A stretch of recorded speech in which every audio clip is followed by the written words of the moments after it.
श्रीपाद रामानुजाचार्य की जय। निताई गौर प्रेमानंदे हरि हरि बोल।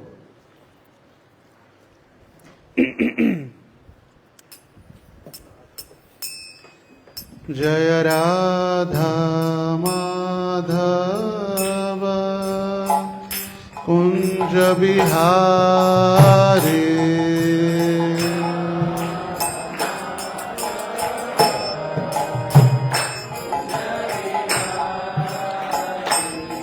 जय राधा माधव कुंज बिहारी।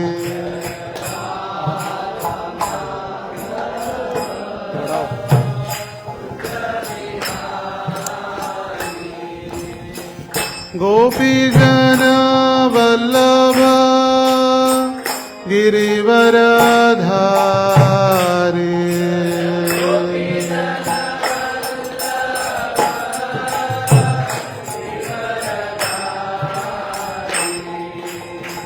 गोपी जन वल्लभ गिरिवरधारी।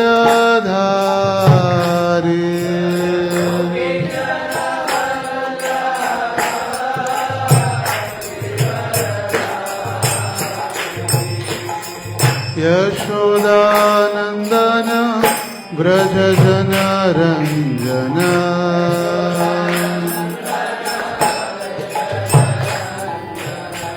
यशोदानंदन व्रज जन रंजन।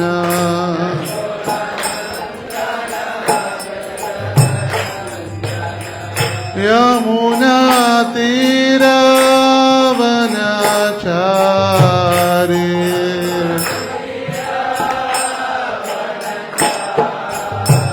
यमुना तीरवनचारी।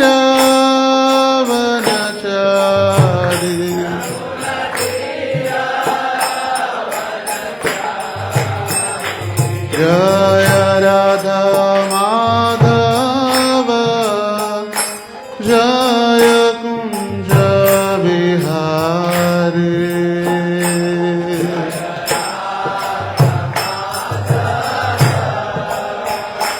जय कुंज बिहारी।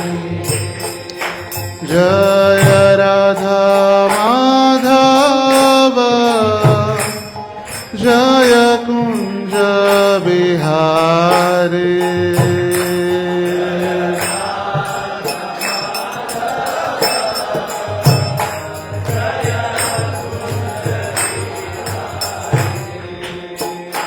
हरे कृष्ण कृष्ण कृष्ण हरे हरे हरे राम राम राम हरे हरे।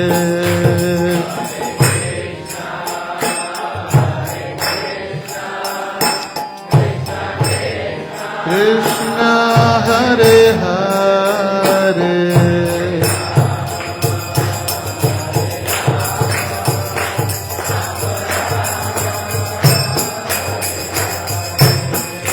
हरे कृष्ण कृष्ण कृष्ण हरे हरे हरे राम राम राम हरे हरे।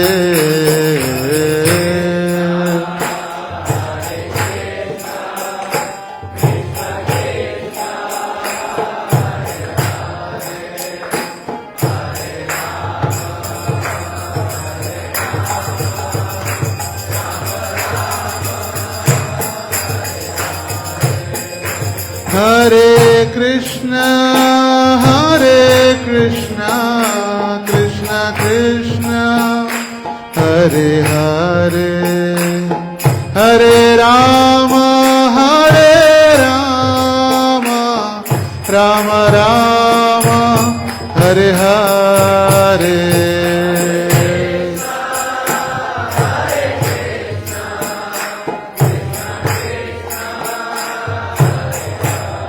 हरे हरे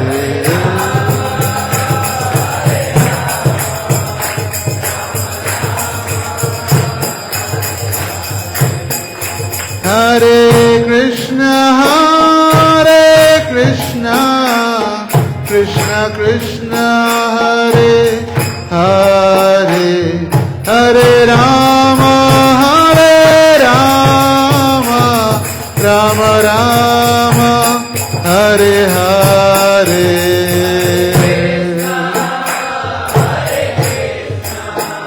गाइए जोर से हरे राम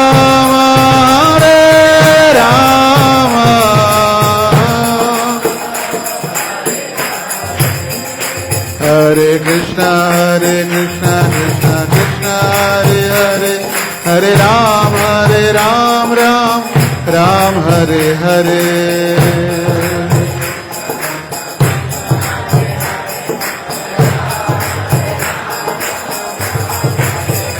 हरे कृष्ण कृष्ण कृष्ण हरे हरे हरे राम राम हरे हरे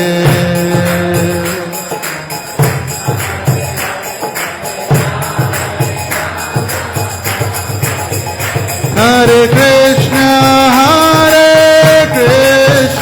कृष्ण कृष्ण हरे हरे हरे राम राम राम हरे हरे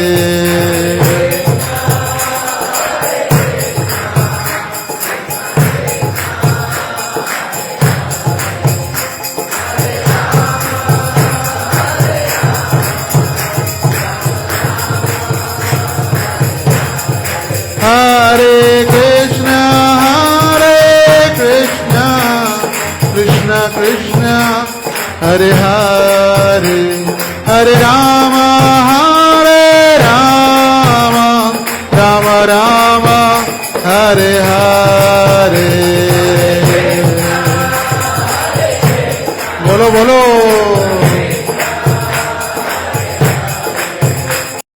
हरे राम हरे हरे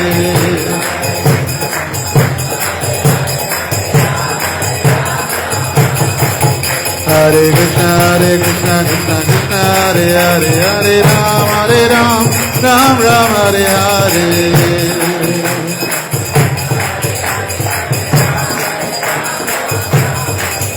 जय सीताराम सीताराम सीताराम जय सीताराम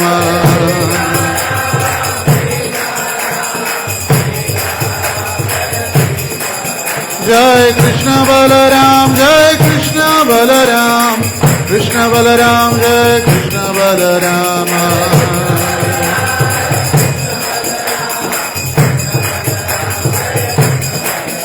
जय राधे श्याम जय राधे श्याम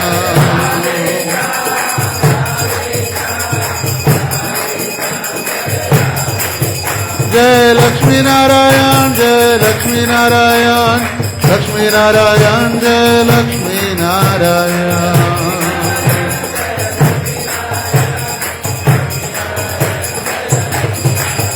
जय राधा दामोदर श्री राधे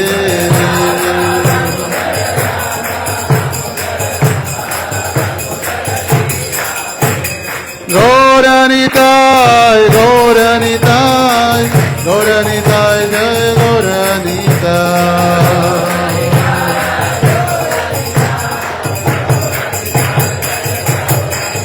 प्रभुपाद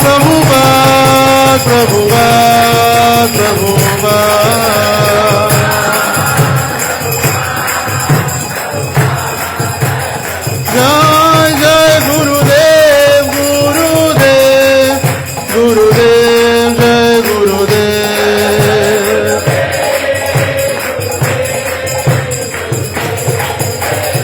दाई गौर हरि बोल हरि बोल हरि बोल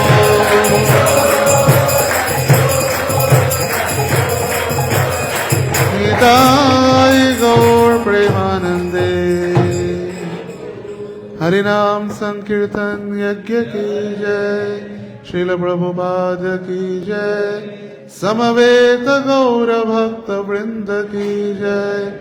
निताय गौर सीतानाथ प्रेमानंदे।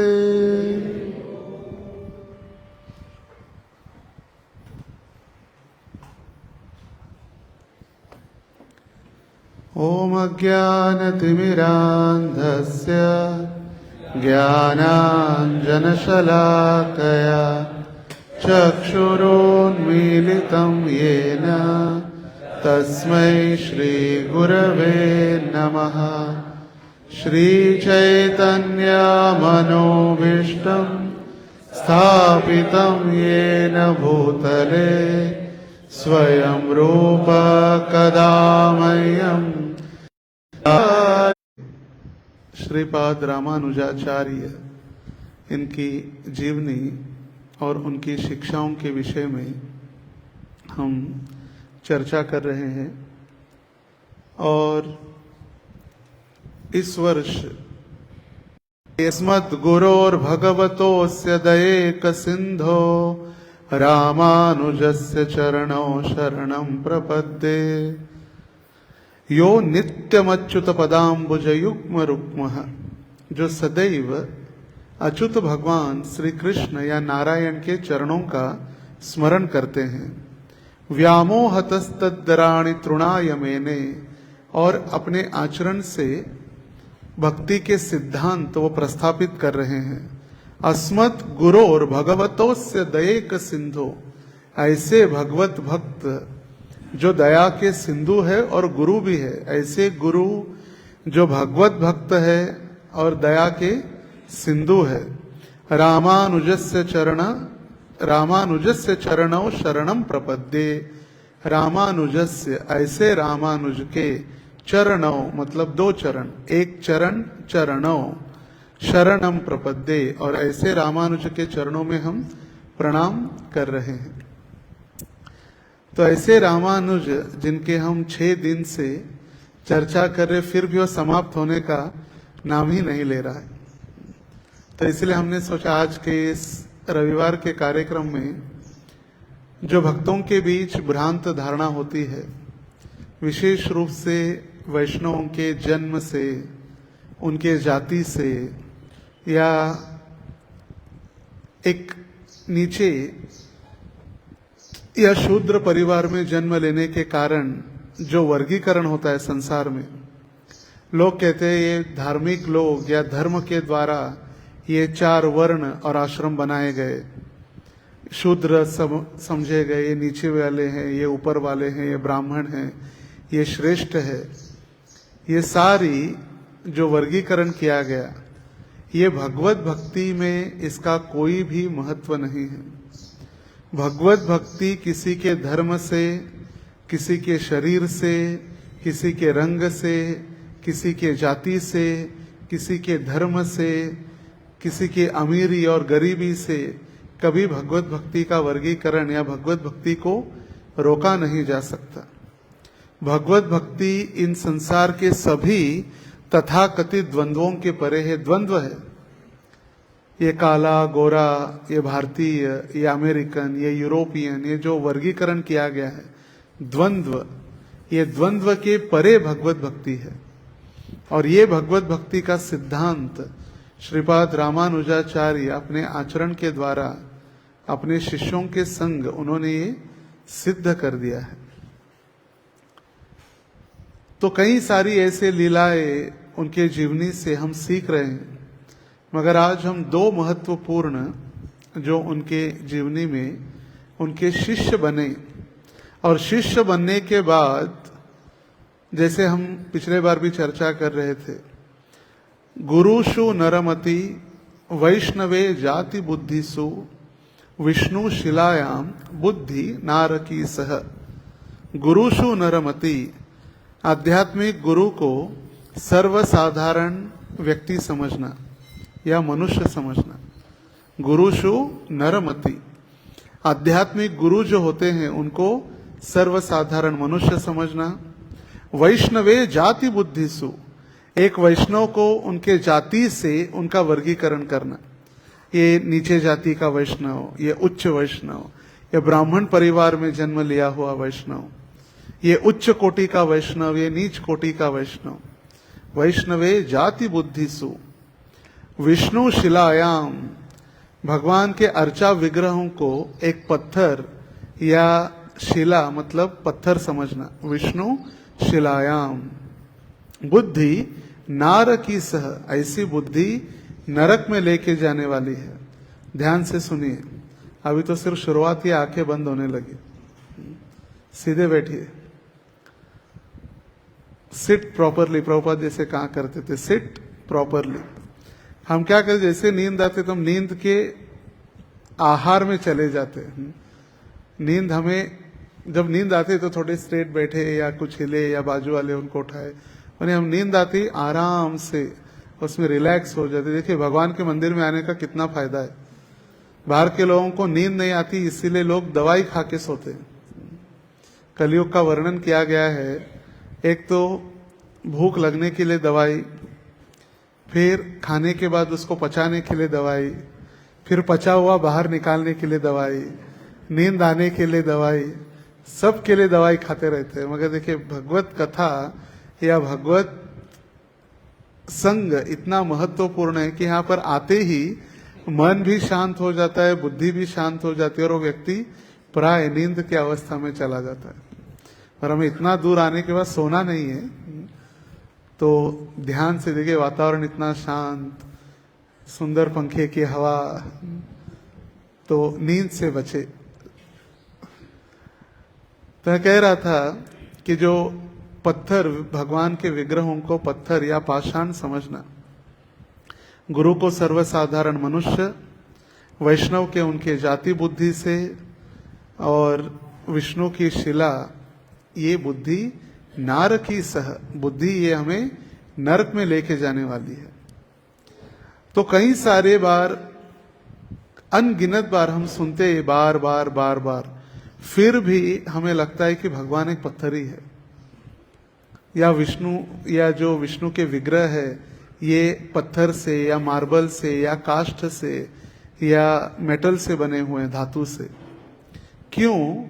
क्योंकि हम भगवान को इस रूप में देखते हैं, हमारी आध्यात्मिक चेतना विकसित न होने के कारण।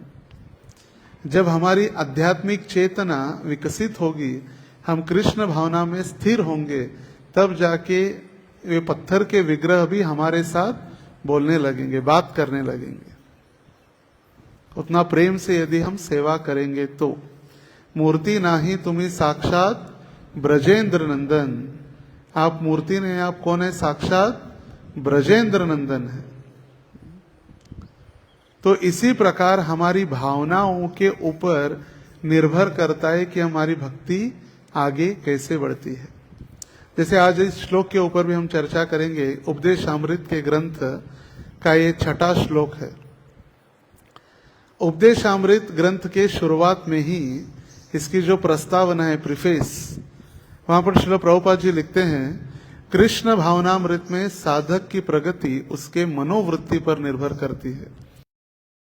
मनोवृत्ति, उसकी क्या मनोवृत्ति है, वो कैसे, किस भावना से वो कार्य कर रहा है, चाहे वो फिर भगवान के विग्रहों की सेवा हो, या 56 भोग बनाना हो, या मंदिर मार्जन हो, भगवान के लिए पुष्प माला बनानी हो, या भगवान का श्रृंगार करना हो, कुछ भी, उसकी मनोभावना क्या है, वो सबसे इंपैक्ट करता है।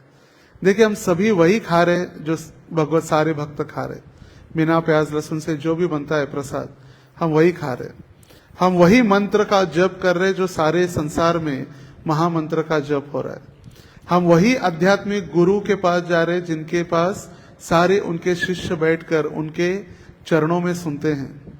हम वही श्रील प्रभुपाद जी के ग्रंथों का अध्ययन कर रहे जो सारे संसार के भक्त प्रभुपाद जी के ग्रंथों का अध्ययन कर रहे। The Bhakti Vedanta purports, the law book for the united, for this universe, जैसे आध्यात्मिक जीवन में प्रगति करने के लिए ये कायदा जो है लॉ, ये लॉ के ग्रंथ के समान है। फिर भी कई सारे भक्त प्रगति करते, कई सारे भक्त बीच में रुक जाते, कई सारे भक्त रुक के पीछे हट जाते, और कई सारे भक्त उनका नामो निशान मिट जाता है। थे, एक थे, प्रभु जी एक भक्त थे, वो आज नहीं रहे। क्यों? वही टीचर है, मगर जो कई विद्यार्थी है जो रैंकिंग होल्डर और मेडल या रैंक में आ जाते हैं, और कई सारे वो फेल हो जाते हैं, तो इसमें टीचर की गलती है कि विद्यार्थी की गलती है? विद्यार्थी की, क्योंकि वो पढ़ाई नहीं करते, वो सीरियस नहीं बनते, वो प्रामाणिकता से अध्ययन नहीं करते। तो हम भी उसी प्रकार हमारे जो कृष्ण भावनामृत आंदोलन है, कभी कभी देखा जाता है भक्त उसके ऊपर लांछन उठाते हैं, कृष्ण भावना में ये नहीं है, प्रभुपाद जी ने हमें रागानुगा भक्ति नहीं दी, या प्रभुपाद जी ने हमें भाव भक्ति नहीं दी। प्रोसेस में गलती नहीं है, जो व्यक्ति उस प्रोसेस में उसकी गलती है, वो प्रामाणिकता से नहीं कर रहा है। देखो, दो व्यक्ति जब कर रहे, एक प्रगति कर रहा है, अभिन्नत्वात् नाम नामिनो, उसको लग रहा है भगवान का नाम और ये भगवान स्वयं अभिन्न है, कोई दूसरे नहीं है, इसलिए वो प्रेम से ले रहा है। दूसरा रिलक्टेंट होकर आराम से ले रहा है। जैसे अत्याहार प्रयासश्च प्रजल्पो नियमाग्रह जनसंगश्च लौलश्च षड्वीर भक्ति विनश्यति।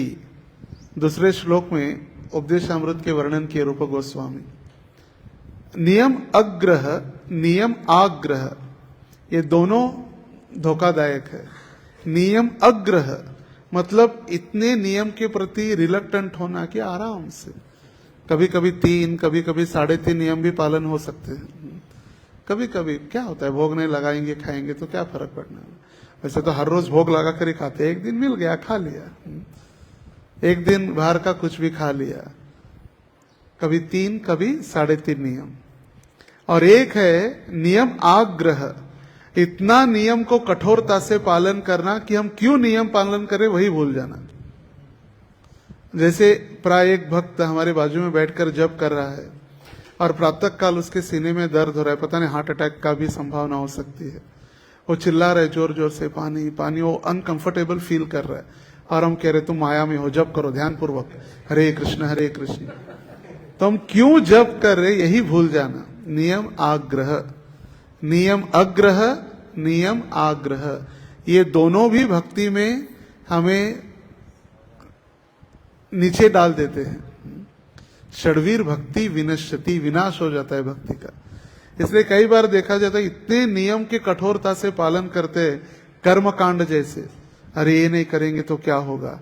मंदिर में भगवान की सेवा है, उत्सव, फिर भी हमको लगता है नहीं नहीं हमारे घर के भगवान हैं, उनको उठाना होगा, मंगल आरती करनी होगी, वो खाए बिना हम कैसे खा सकते। मगर ये महत्वपूर्ण है कि आके जो प्रभु दत्त देश हमें प्राप्त हुआ है, श्री श्री राधा दामोदर की जय। प्रभु दत्त देश मतलब जो गुरु महाराज ने हमें दिए हैं, ये मूल विग्रह है, और हमारे घर में जो विग्रह इनके विस्तारित स्वरूप है। इसलिए जब इनकी महत्वपूर्ण सेवा होती है तो घर के विग्रहों को विश्राम दिया जा सकता है।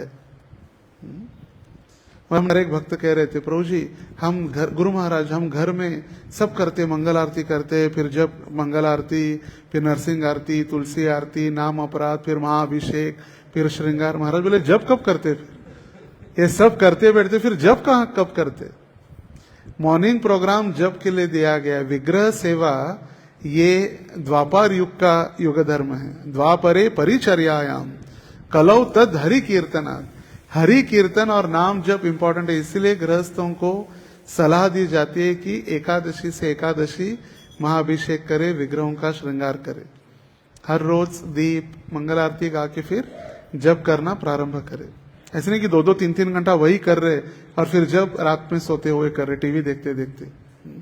मैच भी चल रही है, सीरियल भी चल रहा है, एक अच्छा पिक्चर भी आ गया तो जब चल रहा है, हरे कृष्ण हरे, पिक्चर भी देख रहे हैं और जब भी कर रहे।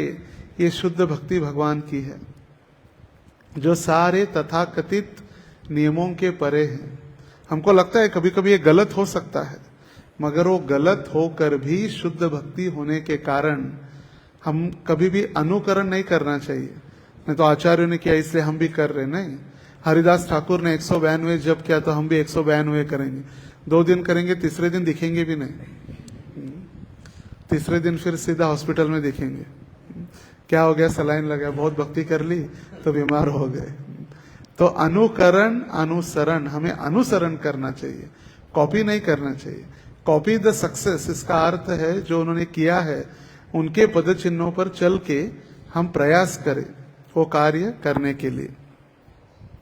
एक दिन की बात है जब श्रीपाद रामानुजा सायंकाल के समय में एक उत्सव में भाग ले रहे थे और वो उत्सव गरुड़ वाहन उत्सव चल रहा था, रंगनाथ जी का गरुड़ वाहन।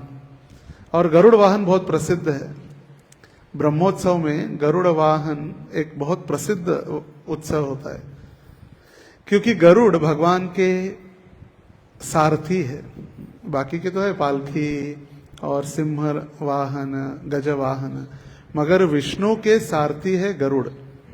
और गरुड़ वाहन ये ब्रह्मोत्सव क्षेत्र में जब ये गरुड़ वाहन सेवा उत्सव प्रारंभ हुई तो सबसे पहले भगवान को उनके गर्भगृह से लेकर बाहर आए उत्सव विग्रह नम पेरुमाल भगवान के विग्रह। हमें बार बार हम याद करें जिससे हम भी उससे कंठस्थ कर ले या हम याद रख सके ये भगवान के नाम या भगवान के भगवत भक्तों के नाम।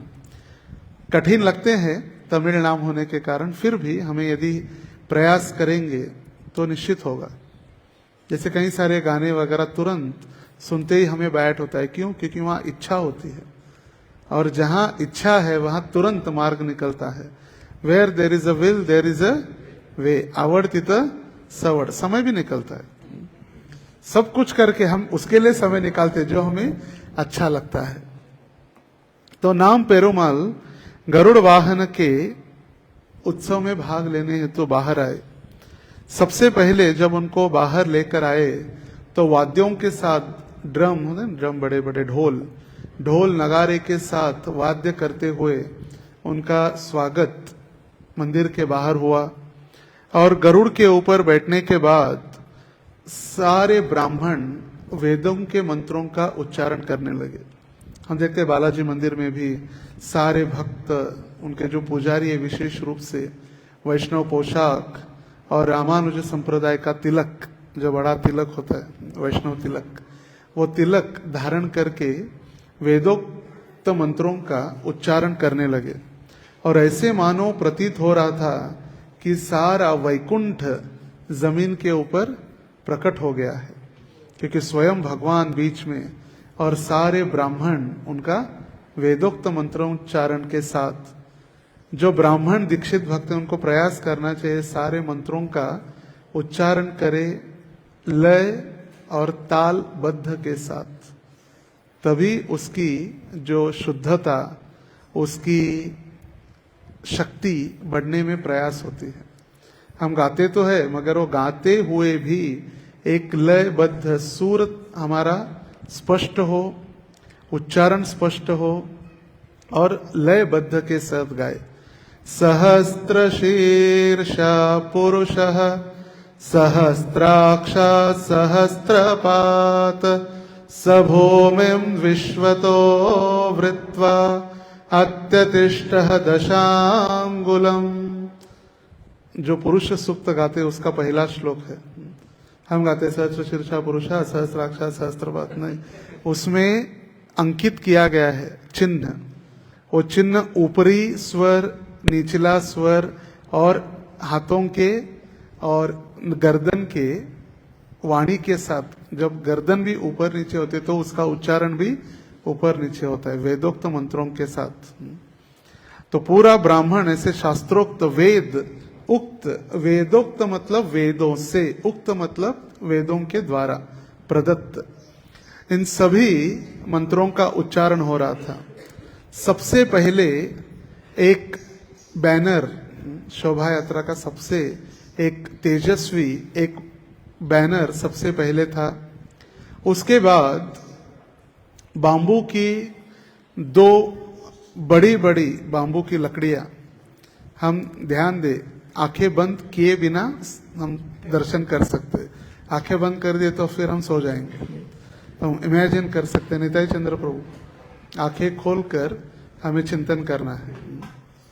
दो बड़े बड़े बांबू है, उन बांबुओं को अच्छी तरह से डेकोरेट किया गया है सुंदर रेशमी वस्त्रों के द्वारा। उस दोनों बांबू के ऊपर शंख, चक्र और वैष्णव तिलक भी अंकित किया गया है। शंख, चक्र और वैष्णव तिलक। उसके पीछे ब्राह्मण है, और ब्राह्मण जो वैष्णव तिलक और वैष्णव पोशाक के द्वारा, जीन्स टी शर्ट पहनकर नहीं आए ब्राह्मण वहां पर। अरे बहुत बार देखा जाता है ब्राह्मण होकर भी मंदिर में, उत्सवों में टी शर्ट, जीन्स, पैंट ये पहन कर आते हैं। हम ब्राह्मण हैं तो कम से कम उत्सवों के दिनों में या अभिषेक के समय में तो हम वैष्णव पोशाक परिधान करें, ऐसी अपेक्षा की जाती है। तो वैष्णव पोशाक के साथ वो आए। उनके पीछे एक हाथी, जो हाथी ने भी बड़ा वैष्णव तिलक लगाया है। आपने देखा होगा वहां पर है हाथी रंगनाथ की सेवा में। हाथी ने भी सुंदर वैष्णव तिलक अपने कपाल पर है और अपनी सूंड हिलाते हुए सभी ब्राह्मणों को आशीर्वाद भी दे रहा है। हाथी के पीछे बैल है और घोड़ा भी है, बैल और घोड़े, और वो भी सुंदर अच्छी तरह से उनको भी श्रृंगार या उनको भी आभूषण पहनाए गए हैं। उसके पीछे ड्रम बजाने वाले, जो ढोल बजाने वाले ब्राह्मण हैं, और उसके पीछे कीर्तन पार्टी है, और कीर्तन पार्टी के पीछे रंगनाथ स्वामी अपने गरुड़ वाहन के ऊपर बैठकर आस्वादन कर रहे शोभा यात्रा का। और ऐसे उनका प्रोसेशन देखिए, पूरा वर्णन क्या है, क्या क्या सीक्वेंस क्या क्या है। तो ये पूरे एकदम पद्धति से पूरा सुंदर व्यवस्थापन के द्वारा रंगनाथ बाहर आए अपनी अर्धांगिनी रंगनायकी लक्ष्मी के साथ। रंगनाथ रंगनायकी, चंचलापति चंचला, लक्ष्मी नारायण, चंचला चंचलापति भगवान का, विष्णु का नाम है, चंचला लक्ष्मी का नाम है। तो यहाँ पर रंगनाथ रंगनायकी दोनों गरुड़ वाहन के ऊपर बैठकर बाहर आए हैं।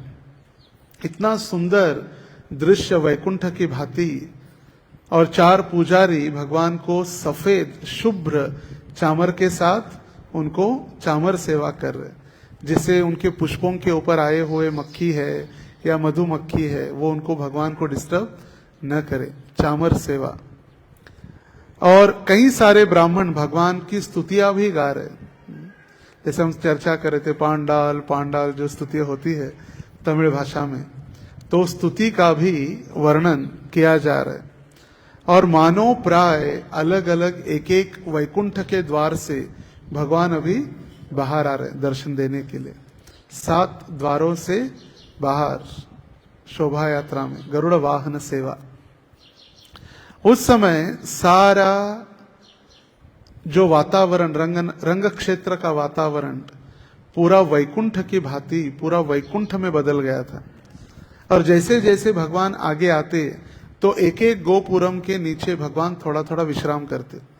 एक गोपुरम से आए तो दूसरे गोपुरम के नीचे थोड़ा विश्राम, और जैसे ही विश्राम होता वहां पर ब्राह्मण पत्नियां भगवान के लिए नारियल, केले, मिठाई, आरती, उनकी सेवा, जैसा होता है ना रुकने के बाद भगवान की आरती वगैरह होती है। ऐसे प्रोसेशन मायापुर में हर शनिवार को होता है, एलिफेंट प्रोसेशन एवरी सैटरडे।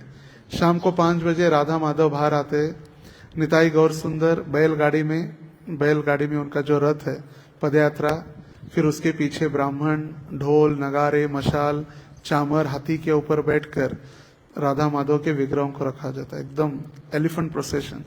और जैसे राधा माधव बाहर आते हैं अलग अलग डिपार्टमेंट के द्वारा उनका स्वागत, रंगोली, पुष्प की रंगोली, 56 भोग, मिठाइयाँ, आरती। जैसे लैंड डिपार्टमेंट है, अकाउंट्स डिपार्टमेंट है, कॉन्च बिल्डिंग है, लोटस बिल्डिंग है, ये प्रभुपाद समाधि मंदिर है, पुष्प समाधि मंदिर, वहाँ के सारे भक्त आकर भगवान का स्वागत, उनकी आरती, उनको भोग अर्पण होता है। तो उसी प्रकार यहाँ भी रंगनाथ जी का स्वागत ब्राह्मण पत्नियों के द्वारा हो रहा है। और कर्पूर, जो एकदम सुगंधित कर्पूर, स्वीट स्मेलिंग मतलब सुगंधित, जो मिठास प्रदान करने वाला कर्पूर की आरती हो रही है। और सारे घर के सामने ब्राह्मण ब्राह्मण पत्नियां भगवान का उत्साह के साथ स्वागत करने के लिए तैयार है।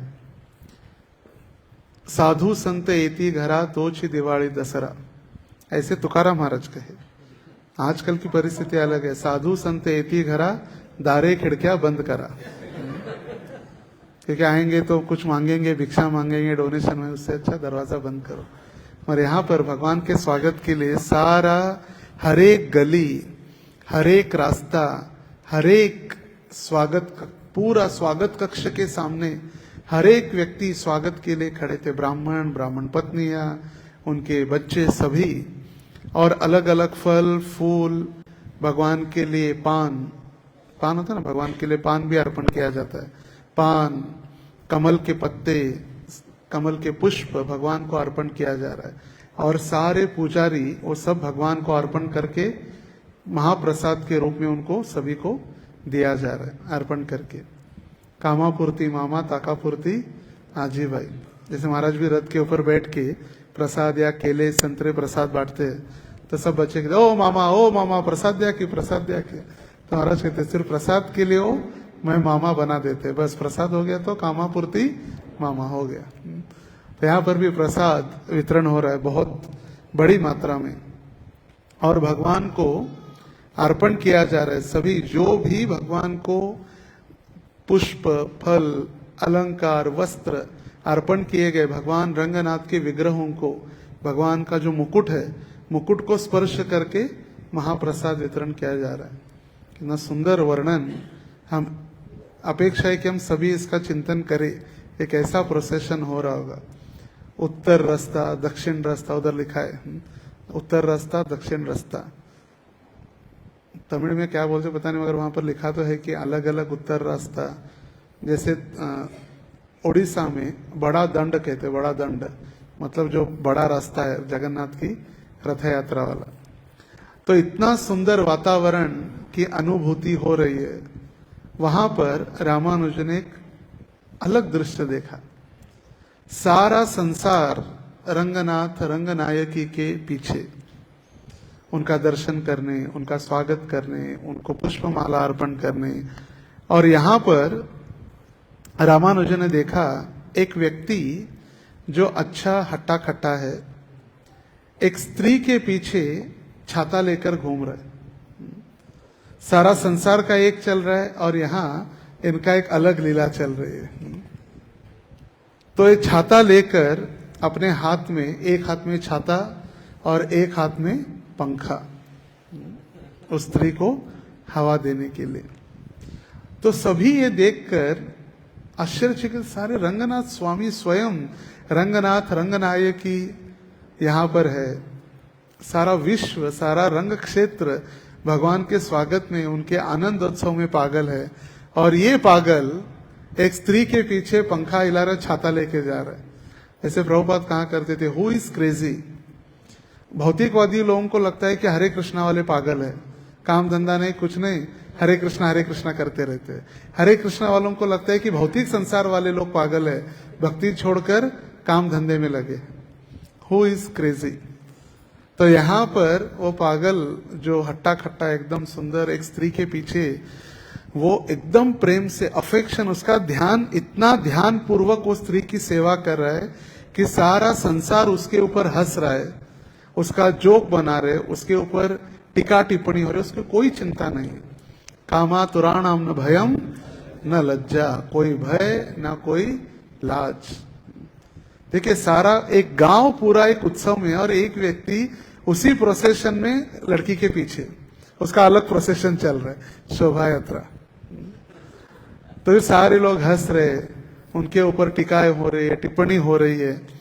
तो ये जब रामानुजन ने देखा तो उनका दिल द्रवित हो गया और हृदय उनके लिए करुणावश उन्होंने देखा। रामानुज जब शोभा यात्रा समाप्त हुई, भगवान रंगनाथ अपने गर्भगृह में प्रस्थान किए। संध्याकालीन कार्यक्रम के लिए गायत्री हेतु रामानुज अपने शिष्यों के साथ कावेरी स्नान करके आए। जब स्नान करके वापस आ रहे थे तब अपने दो शिष्य दाशरथी और कुरेश इनके साथ जब वापस आ रहे थे तो रामानुजन ने कहा वो जो व्यक्ति था उसको मुझे मिलना है, और दाशरथी को भेजा कि जाओ देखो व्यक्ति आसपास ही कहीं होगा तो उसको बुलाओ, मुझे उनसे चर्चा करनी है। तो व्यक्ति ये दाशरथी उनको ढूंढते गए। दाशरथी ने उनको कहा कि इस रंग क्षेत्र के मुख्य आचार्य श्रीपाद रामानुजा यतिराज आपका दर्शन करने के अभिलाषी है, आपको मिलना चाहते हैं। तो उसने कहा मुझे भी कोई मिलना चाहता है क्या? तो उसने अच्छा धार्मिक था तो अपराधी नहीं था, तो तुरंत उसने उस विनती का निवेदन का मान्य करके रामानुजा को मिलने आए। तो रामानुज को जब मिलने आए तो तुरंत उसने सबसे पहले यतिराज को अपना दंडवत प्रणाम किया। प्रणाम करने के बाद रामानुज उनसे पूछने लगे, हे श्रेष्ठ, आपको उस स्त्री के अंदर ऐसा क्या अनुभव हो रहा था? कौन सा आप अमृत पान कर रहे थे उस स्त्री के अंदर, जो सब स्वयं भगवान भी जब निकले तब भी आप उसमें इतने रममाण हो चुके थे, इतने आसक्त हो गए थे, इतनी ध्यान पूर्वक उस स्त्री की सेवा हो रही थी। तो क्या अमृत या क्या कौन सा रत्न आपको प्राप्त हुआ उस स्त्री को देखने के बाद? तो फिर वो व्यक्ति कहने लगा, हे महात्मा, मुझे उस स्त्री के वो इसकी इतनी सुंदरता, प्राय मानो पृथ्वी के ऊपर उसके जैसा सुंदर कोई नहीं है, और उसमें भी सुंदरता में भी एक विशेष यदि आकर्षण जिससे मैं उस स्त्री के प्रति आसक्त हुआ वो है उसके दोनों नेत्र, आंखें। इतनी सुंदर उनकी आंखें हैं कि उस आंखों को देखकर मैं आसक्त हो चुका हूं। तो फिर रामानुज समझ गए कि वो स्त्री के प्रति या उनके आंखों के प्रति आसक्त है। फिर रामानुजाचार्य ने दूसरा प्रश्न पूछा, क्या आप विवाहित है? उसने कहा नहीं, हम विवाहित नहीं है। तो रामानुजाचार्य समझ गए कि वो जो सुंदर स्त्री, जो दिखने वाली, जिनकी आंखें सुंदर, जो वर्णन हो रहा है, ये एक वैश्या है। रामानुजाचार्य समझ गए कि ये वैश्या इनकी पत्नी नहीं, इसका मतलब ये वैश्या है। तो रामानुजाचार्य ने जब सुना तो यतिराज रामानुजा कहने लगे कि यदि इससे सुंदर आंखों को मैं आपको या इनसे भी सुंदर श्रेष्ठ आपको आंखों का दर्शन कराऊंगा तो क्या आप उनके प्रति आसक्त हो जाएंगे? तो उसने कहा क्यों नहीं, अगर आप दिखाओ इनसे सुंदर यदि किसी की आंखें हैं तो मैं तुरंत उनके प्रति आकर्षित हो जाऊंगा और उनकी मैं सेवा करूंगा। बोले ठीक है, आप क्या करो, शाम को मेरे आश्रम में आ जाओ। तो संध्या काल में जब आश्रम में बुलाया तो आश्रम में बुलाने के बाद जब उनकी मुलाकात हुई, फिर पुनः बात आगे चली, तो उन्होंने कहा, मैं यही एक गांव है श्रीरंगम के पास, निचुलानांगरा गांव का नाम है, उस गांव का मैं निवासी हूं और मैं कुश्ती पहलवान हूं, कुश्ती करने वाला, रेसलिंग मैन, कुश्ती करने वाला मैं पहलवान हूं। और मैंने इस स्त्री के प्रति मेरा जीवन, मेरा प्रेम, सब कुछ न्यौछावर कर दिया है। सब कुछ तेरे लिए, मेरा दिल, मेरी जान, सब कुछ तेरे लिए। कुछ नहीं होता, वो 2 दिन का होता है सिर्फ, फिर बाद में दूसरी कोई मिल जाती है तो फिर पहली भूल जाते हैं। तो सब कुछ मैंने उसको, जैसे कहते हैं ना, मानस देह गेह जो किछु मोर अर्पिलो तो वापदे नंद किशोर। मानस देह गेह, सब कुछ, मेरा तन मन धन सब कुछ मैंने उस स्त्री को अर्पण कर दिया है। रामानुज कहे कोई चिंता करने की आवश्यकता नहीं है, आप अभी आश्रम में आए हैं तो निश्चित रूप से हम अभी आपको सुंदर दर्शन कराएंगे, चलो मेरे साथ। तो स्नानादि क्रिया करने के बाद जब संध्या आरती का जब समय हुआ तो संध्या आरती के समय में रामानुज उनको स्वयं अपने साथ लेकर गए रंगनाथ जी के मंदिर में।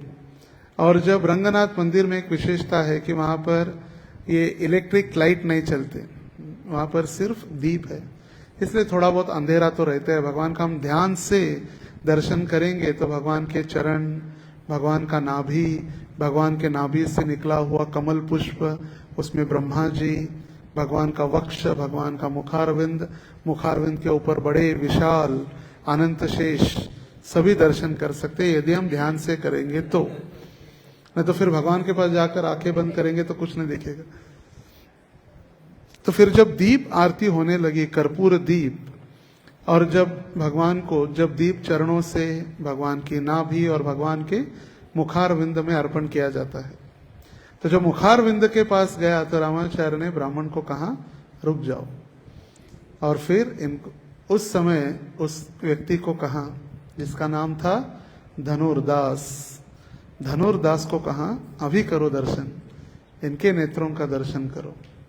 और उस समय जब उसने दर्शन किया, जिनके नेत्र प्राय कमल पुष्प के समान है, नमः पंकजनाभाय नमः पंकजमालिने नमः पंकजनेत्राय नमस्ते पंकजांग्रये, जिनके नेत्र कमल के समान है, ऐसे कमल के नेत्र के भगवान को जब उसने देखा तो तुरंत एक देखिए, पहले तो गुरु का आशीर्वाद, साक्षात रामानुजाचार्य के चरणों में जब प्रणाम किया तो तुरंत उनकी मर्सी, जो कृपा दयालुता उनको प्राप्त हुई।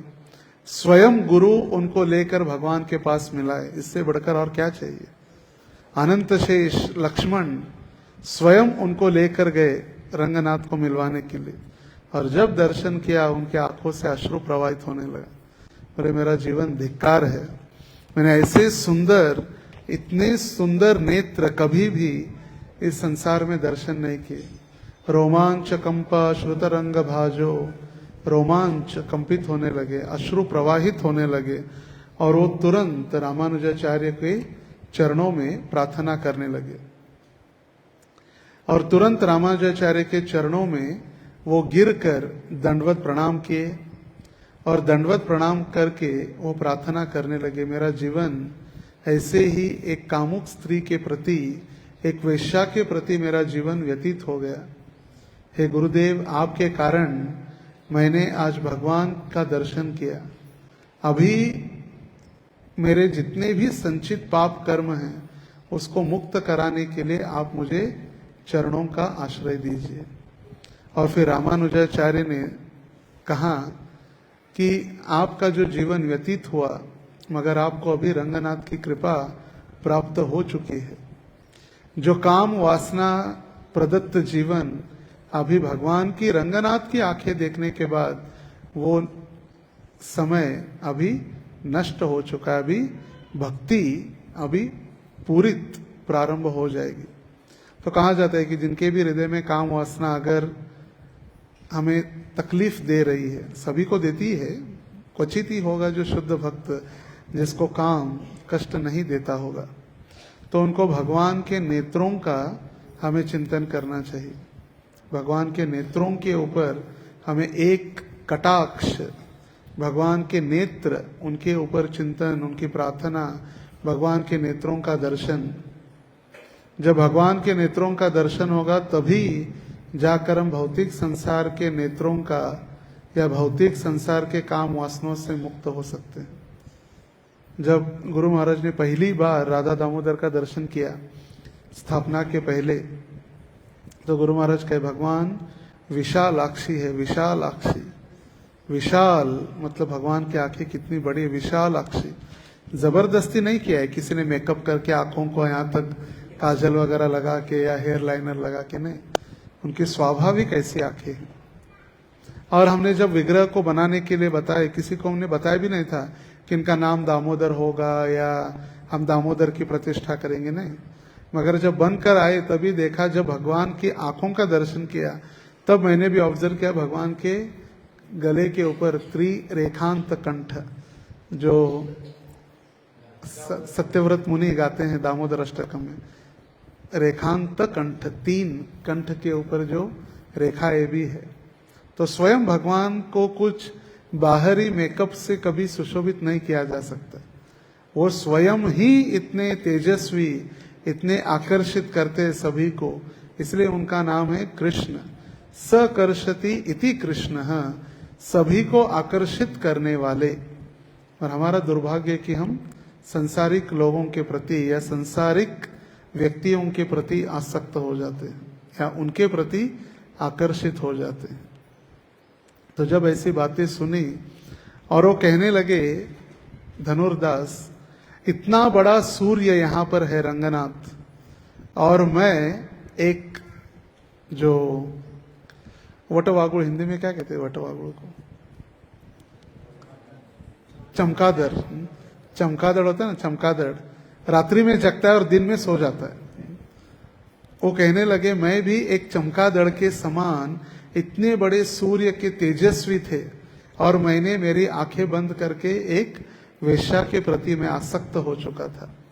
अभी आपने सूर्य प्रकाश का दर्शन मुझे करवाया है और मेरी आंखें खोल दी है। अभी सिर्फ आप मेरे एक स्वामी रहेंगे, बस आप मेरे गुरु या मेरे आदर्श, मेरे मालिक। दीक्षा काले शिष्य कोरे आत्मसमर्पण, उन्होंने पूरी तरह से आत्मसमर्पण उसी समय कर दिया। जब हम आत्मसमर्पण करेंगे तभी कृष्ण हमें स्वीकार करेंगे। सेई काले कृष्ण कोरे आत्मसम, कृष्ण हमें स्वीकार करेंगे जब हमारा आत्मसमर्पण होगा। हम आत्मसमर्पण करेंगे नहीं और हम कहेंगे कृष्ण चाहिए कृष्ण चाहिए, मिलने वाले नहीं। तो जब आत्मसमर्पण हुआ, रामानुजाचार्य ने तुरंत उनको उठाया, अपने गले से लगाया और उन्होंने कहा, पूरा अपनी जीवनी वो बताने लगे कि किस प्रकार मैं वैश्या के प्रति आसक्त हो गया था। और ये सारा उन्होंने अपना जीवनी रामानुजा को कही। रामानुजा को कहने लगे कि निचुला नागरा जो गांव है वहां से मैं हूं, और सारा जीवनी उन्होंने बता दी। जब ये बताने के बाद रामानुजाचार्य ने उनको आश्रय दिया, तब हेमांबा को भी पता चला कि जो मेरे प्रति आसक्त व्यक्ति धनुर्दास थे वो अभी रामानुजा का आश्रय लिया, रंगनाथ के भक्त बने हैं। वो भी प्रसन्न हो गए और वही प्रसन्नता के कारण वो भी रामानुजा के पास आश्रय लेने के लिए आई। रामानुजाचार्य ने दोनों को अपना शिष्य स्वीकार किया और उन दोनों को धर्म पद्धति से उनका विवाह करवाया। जैसे प्रभुपाद जी भी सबसे पहले विदेश गए, लिव इन रिलेशनशिप चल ही रहा था सबका। तो एक यज्ञ में प्रभुपाद जी जब कहे, एक स्त्री और पुरुष, एक युवती और युवक का जब विवाह करा रहे थे प्रभुपाद जी, तो विवाह यज्ञ में एक बच्चा भी आता है यज्ञ के पास। तो प्रभुपाद कह रहे अपने बच्चे को संभालो, मतलब शादी के पहले उनके बच्चे हो गए थे पाश्चिमात्य देशों में। तो प्रभुपाद जी ने विधिवत उनका पहला विवाह करवाया, जिनके ऑलरेडी बच्चे हो चुके थे, शादी में बच्चे। ऐसे कभी हुआ है क्या? यज्ञ कुंड चल रहा है, अक्षदा के बाद 7 फेरे चल रहे और बच्चे तैयार है यज्ञ कुंड के पास।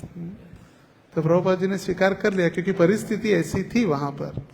तो उसी प्रकार रामानुजाचार्य ने भी दयालु अपने कृपा के कारण उन दोनों का विवाह करवाया। और मर्सीफुल आचार्य मतलब दयालु आचार्य होने के कारण उनको विवाह करने के बाद उन्होंने सोचा अभी अपने गांव छोड़कर गुरु की संग प्राप्ति करने के लिए हमें श्रीरंगम आना होगा। तो दोनों ने निर्धार किया, अपना गांव का जो भी थोड़ा बहुत सामान बचा था वो लेकर श्रीरंगम में, जहां पर रामानुजा का आश्रम था, उस आश्रम के पास एक आश्रम के नजदीक ही उन्होंने एक घर किराए पर लेकर वो रहने लगे। जब इनका प्रेम, इनका गुरु भक्ति, गुरु का संग ये बढ़ते गया, देखिए, लव मात्र साधु संग सर्व सिद्धि है। एक बार, सिर्फ एक बार रामानुजा ने उनको भगवान का दर्शन कराया तो कितना जीवन में बदल आ गया। लोग कहते हैं आपने भगवान को देखा है क्या? दिखाओ भगवान दिखाओ। भगवान देखने के पहले अपना ही चमत्कार देखो। ये बड़ा चमत्कार अपने आप में ही हम हैं। क्या खाते थे, कहाँ सोते थे, कहाँ रास्ते पर गिरे थे, और अभी गुरु ने हमें रास्ते से उठाकर भगवान के चरणों में लगा दिया। क्या क्या नहीं खाया हमने, रास्ते का पूरा कचरा, मांसाहार, क्या क्या नहीं खाया। और गुरु महाराज ने अभी प्रभुपाद जी की कृपा से अभी हम वो देखने के बाद भी अच्छा नहीं लगता, और मांसाहार की गली में जाना भी अच्छा लगता। अरे बाप रे नहीं। तो यहाँ पर जैसे ही वे आए अपने गांव से श्रीरंगम, उनकी सबसे पहले गुरु भक्ति, नम्रता, प्रामाणिकता और उनकी शुद्ध वाणी, ये चार चीजें महत्वपूर्ण हैं। धनुर्दास की गुरु भक्ति, उनकी नम्रता, उनकी प्रामाणिकता और शुद्ध वाणी, ये चार चीजें गुरु को प्रसन्न करती है। कौन सी? हमारी भक्ति, हमारी नम्रता, हमारी प्रामाणिकता और हमारी शुद्ध वाणी। ना कि हमारे कपड़े, तिलक, गहने, सुंदर कंठी माला और लंबा जनेऊ या मोटा जनेऊ थोड़ा दिखने के लिए मैं ब्राह्मण हूं, वो नहीं। चार चीजें जो गुरु को आकर्षित करती है। तो जब ये चार चीजें देखी और उनके प्रति रामानुजा की प्रेम दिन ब दिन बढ़ते गया, दिन ब दिन दोनों का प्रेम, दोनों की आसक्ति। पीछे वाले सरल बसा। जब उन्होंने देखा उनकी भक्ति तो गुरु का प्रेम बढ़ते गया, और जब गुरु का प्रेम बढ़ते गया तो देखिए यहां पर अभी एक सिद्धांत रामानुज प्रस्थापित कर रहे। रामानुज इतने उनके साथ घुल मिल गए, जब स्नान करने के लिए जाते कावेरी में तो अपने शिष्य दाशरथी जो ब्राह्मण है उसके कंधे के ऊपर हाथ रख के जाते, ब्राह्मण के ऊपर। और अभी ये शूद्र है धनुर्दास, कावेरी में स्नान करने के बाद धनुर्दास के कंधे पर हाथ रख के आते। स्नान करते हुए, स्नान करने के लिए जाते वक्त किसका हाथ? ब्राह्मण के ऊपर, और आते वक्त शूद्र के ऊपर। तो सिद्धांत प्रस्थापित हो रहा है कि स्नान करने के बाद, आज देखिए भौतिक जगत में कर्मकांडी ब्राह्मण जो है या कर्मकांडी लोग हैं, उनको लगता है कि हम शूद्र को स्पर्श करेंगे तो हम अपवित्र हो जाते हैं, क्योंकि शूद्र गंदा कार्य करते हैं, ये शूद्र नीच जाति के हैं, उनको यदि हम स्पर्श करेंगे तो हम अपवित्र हो जाएंगे। मगर रामानुजा कावेरी में पवित्र स्नान करके अभी उनके कंधे के ऊपर हाथ रखकर आ रहे हैं। और ये बात आश्रम के ब्रह्मचारियों को या ब्राह्मणों को अच्छी नहीं लगती। बोले हमने तो जीवन दान दिया है, हम तो ब्रह्मचारी है, हम तो वैरागी है, हम सब कुछ त्याग करके गुरु के लिए आए हैं, और ये गुरु एक वैश्या के प्रति जो आसक्त था उसके कंधे के ऊपर हाथ रख के उसको ही ज्यादा समय देते हैं। और इसीलिए रूप गोस्वामी कहे, क्या कहे इस श्लोक में कहे हैं, कृपया मेरे पीछे दोहराइए, थोड़ा सा पुढ़े आप। ये उपदेशामृत का श्लोक संख्या है 6, कृपया पीछे दोहराइए। अपने मोबाइल में भी देख सकते हैं जिनको पीछे नहीं देख रहा है। Nectar of instructions, text number 6। दृष्ट्वै स्वभाव जनितैर्वपुषश्च दोषै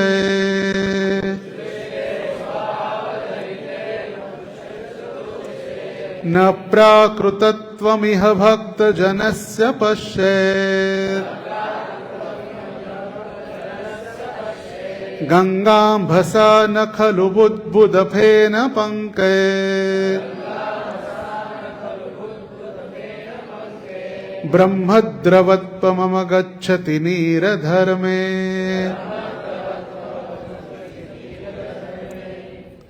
अनुवाद श्रील प्रभुपाद जी के द्वारा। अनुवाद।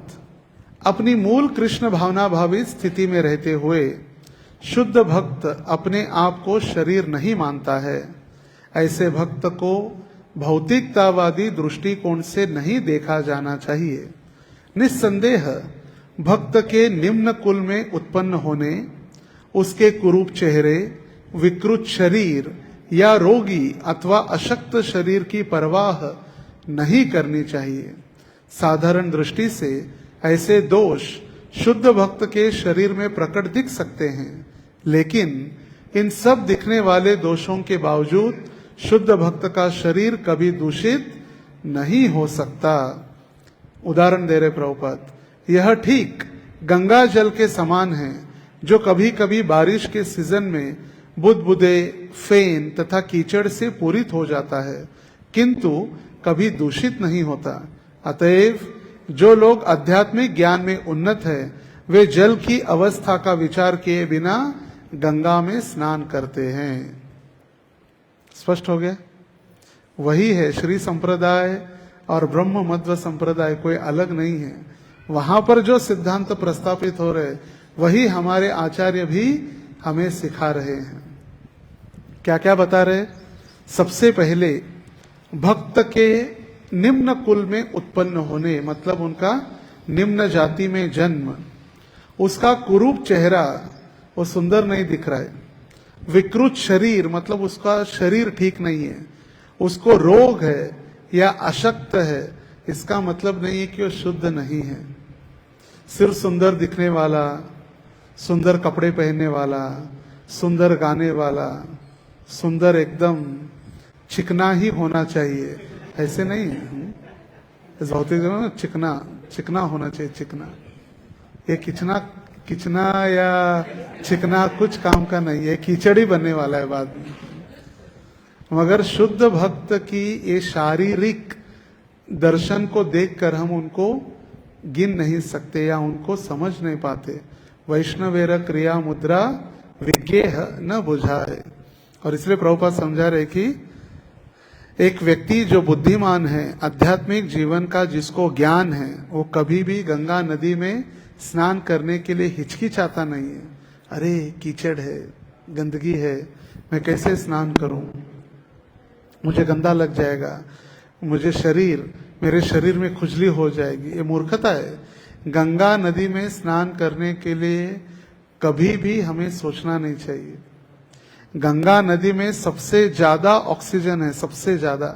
देखिए गंगा नदी का जल सैकड़ों वर्षों तक आप बंद करके रखो, कभी उसमें गंदगी नहीं फैलती या कभी वो खराब नहीं होता। घर में रखा जाता है, लोगों को पता नहीं, घर में क्या एक छोटा सा मटका है, उसको हमेशा के लिए परमानेंट ढक के रखा जाता है ऑल्टर पर। क्यों? क्योंकि घर में कब किसी की मृत्यु होने वाली है तो उसको निकाल के कम से कम गंगा जल पिलाए। होता था पहले घर में, आजकल नहीं है। आजकल सब पैकेट में मिल रहा है, इसलिए कुछ आवश्यकता नहीं पड़ती है, मगर वहां पर होता था। घर एक जो प्रामाणिक कुटुंब जो हिंदू परिस्थिति या हिंदू संस्कृति से आए हैं, परंपरागत, उनके घर में होता था एक छोटा सा तांबे का मटका, कलश इतना छोटा, और उसको परमानेंट पैक रहता था। उसकी पूजा होती थी। और कभी भी घर में ऐसे संकट उत्पन्न हुआ, किसी का शरीर त्याग करने का समय है, तो फिर इसको गंगा जल पिलाया जाता। तो ये जब देखा रामानुजाचार्य के शिष्यों ने, आश्रम के निवासियों ने, तो उनके मन में ईर्ष्या और द्वेष उत्पन्न होने लगी। स्वाभाविक है, हम सब कुछ छोड़कर आए और ये गृहस्थ के पीछे हमारे गुरुजी लगे हैं। तो जब ये बात रामानुजाचार्य समझ गए, उनको ज्ञात हुआ, इनके चल रहे मन में, तो एक दिन प्रातः काल उनको समझाने के लिए, जब सारे सो गए थे ब्रह्मचारी शिष्य, और कपड़े तो सभी के बाहर रहते ही है, तो जिनके जिनके सारे कपड़े सुखाने के लिए रखे थे, सभी के कपड़े रामानुजाचार्य ने फाड़ दिए, धोती सारे कपड़े। देखिए कितना सिद्धांत रामानुजाचार्य सिखा रहे। हमको लगता है कि हम आश्रम में आ गए तो बहुत बड़ा हमने तीर मार लिया, हम शुद्ध भक्ति ही बन गए, वैकुंठ की प्राप्ति कर ली। कपड़े जब फाड़ दिए, सभी की धोतियों को फाड़ दिया। जैसे ही मंगल आरती में उठे, सारे सबकी हड़बड़ाहट में, क्योंकि उठते थे सारे समय पर। 4 बजे उठना है, थोड़ा जल्दी उठेंगे तो पाप लगेगा, है ना। 4 बजे उठेंगे, प्रभु जी दिन भर कितना सेवा रहता है, सोने नहीं मिलता, हम 4 बजे के बाद ही उठेंगे। तो फिर उठने के बाद हड़बड़ाहट, कभी शिखा बांधते हुए नीचे उतर रहे, कभी बटन लगाते, होता है ऐसे आश्रम में, प्राय ऐसे देखा जाता है। तो यहाँ पर भी जब हड़बड़ाहट में सभी आए तो सभी की धोती फटी हुए, सब झगड़े कर रहे, अर्वाच्य भाषा, गलिच्छ भाषा का उच्चारण हो रहा है, एक दूसरों में झगड़े और वार्तालाप हो रहा है। तो इतना जब वातावरण बिगड़ गया वहां पर, रजोगुणी वातावरण, तब रामानुज आए और रामानुज ने शांत किया, बोले कुछ नहीं होता, चलो नेक्स्ट। तो सारा मॉर्निंग प्रोग्राम वगैरह होने के बाद रामानुजाचार्य ने जो सबसे ईर्षा और द्वेषी जिन्होंने वातावरण फैलाया था, उन शिष्यों को बुलाया, बोले आप आओ, मिलना है आपसे। बोले आपको पता है ना कि धनुर्दास कितना आसक्त है अपने पत्नी के प्रति और संसार के प्रति, आपको तो अनुभूति हो गई होगी, वो कितना आसक्त है अपने पत्नी के प्रति और संसार के प्रति। तो क्या करो, हम उसकी एक परीक्षा लेते हैं। मैं उनको बुलाता हूँ, जैसे हर रोज वो आके मेरे पास बैठता है, वो आज भी आएगा, और दोपहर में जब वो आएगा मेरे पास तो मैं उसके साथ शास्त्रोक्त, मैं उनके साथ वाद विवाद मतलब चर्चा करूंगा, अध्ययन, और मैं उसको सिखाते रहूंगा। तब आप क्या करो, उनके घर जाओ, नजदीकी उनका घर है, और घर जाके उनकी पत्नी जब होगी तो पत्नी दोपहर के समय जब विश्राम करती होगी तो क्या करो, उनके गहने चुरा के लेकर आओ, उनके घर में जाकर उनके गहने चुरा के लेकर आओ। तो आश्रम के निवासियों को नरसिंह घरकुल में भेजा, नजदीकी घर।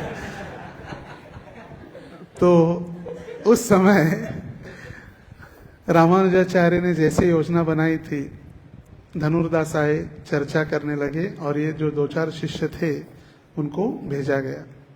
उस समय दोपहर में जैसे प्लान हुआ था, वो विश्राम कर रही थी और एक कुक्षी पर सो रही थी, ऐसे एक बाजू से था ना, वाम Kukshi, LSD, left side down, वाम कुक्षी, LSD। दोपहर में राजभोग खाने के बाद LSD की नशा चढ़ने लगती है। तो फिर वो ब्राह्मण या आश्रम निवासी जब सोई थी तो एक बाजू के सारे गहने उन्होंने निकाल लिए, हाथ के हो, कान के हो, सारे एक साइड के। उनको लग रहा था हेमांबा सो रही है, मगर हेमांबा सो नहीं रही थी। हेमांबा मन ही मन में नारायण का चिंतन कर रही थी, और इनको लग रहा था ये सो रही है, एकदम खर्राटे मारते हुए सो रही है, एकदम गाढ़ निद्रा में सो गई है। तो उन्होंने आधे तो ले लिए, मगर इसने सोचा कि ब्राह्मण आए हैं, आश्रम निवासी है, और ऐसी परिस्थिति इनको चोरी करने के लिए, मतलब आश्रम में कुछ कठिनाई निश्चित रूप से होगी, न तो ऐसे आना और ऐसे चोरी करना प्राय कभी देखा नहीं जाता। तो उसने सोचा आश्रम में कठिनाई होगी तो दूसरे बाजू के भी गहने ले जा सके, इसलिए वो पलट गई। तो जैसे ही पलट गई, इनको लगा ये जग गई, तो वहां से भाग गए।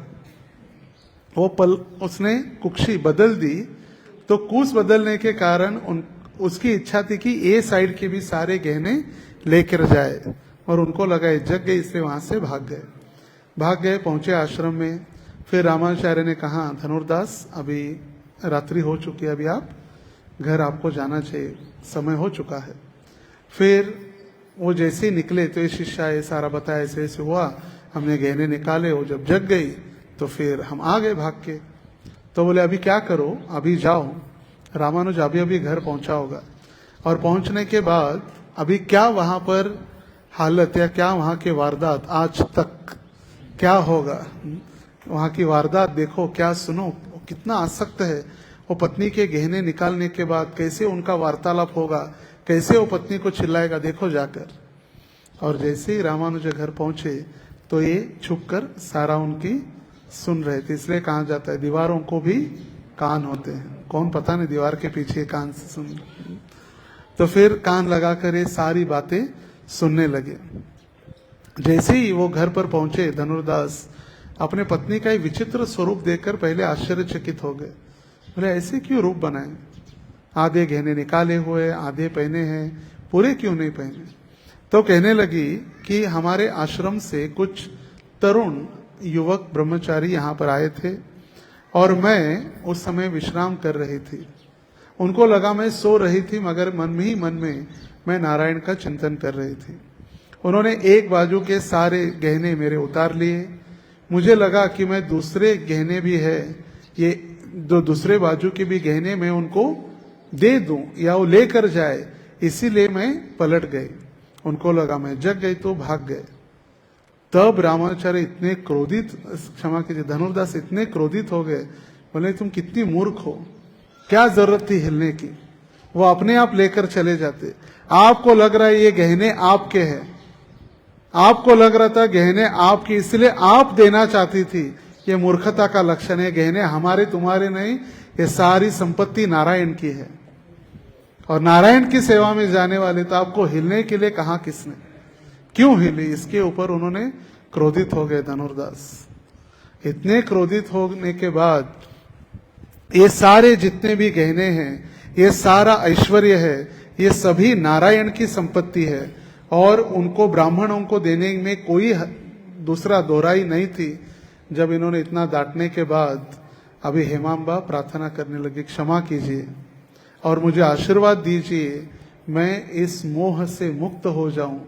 कौन सा मोह? ये गहने मेरे हैं।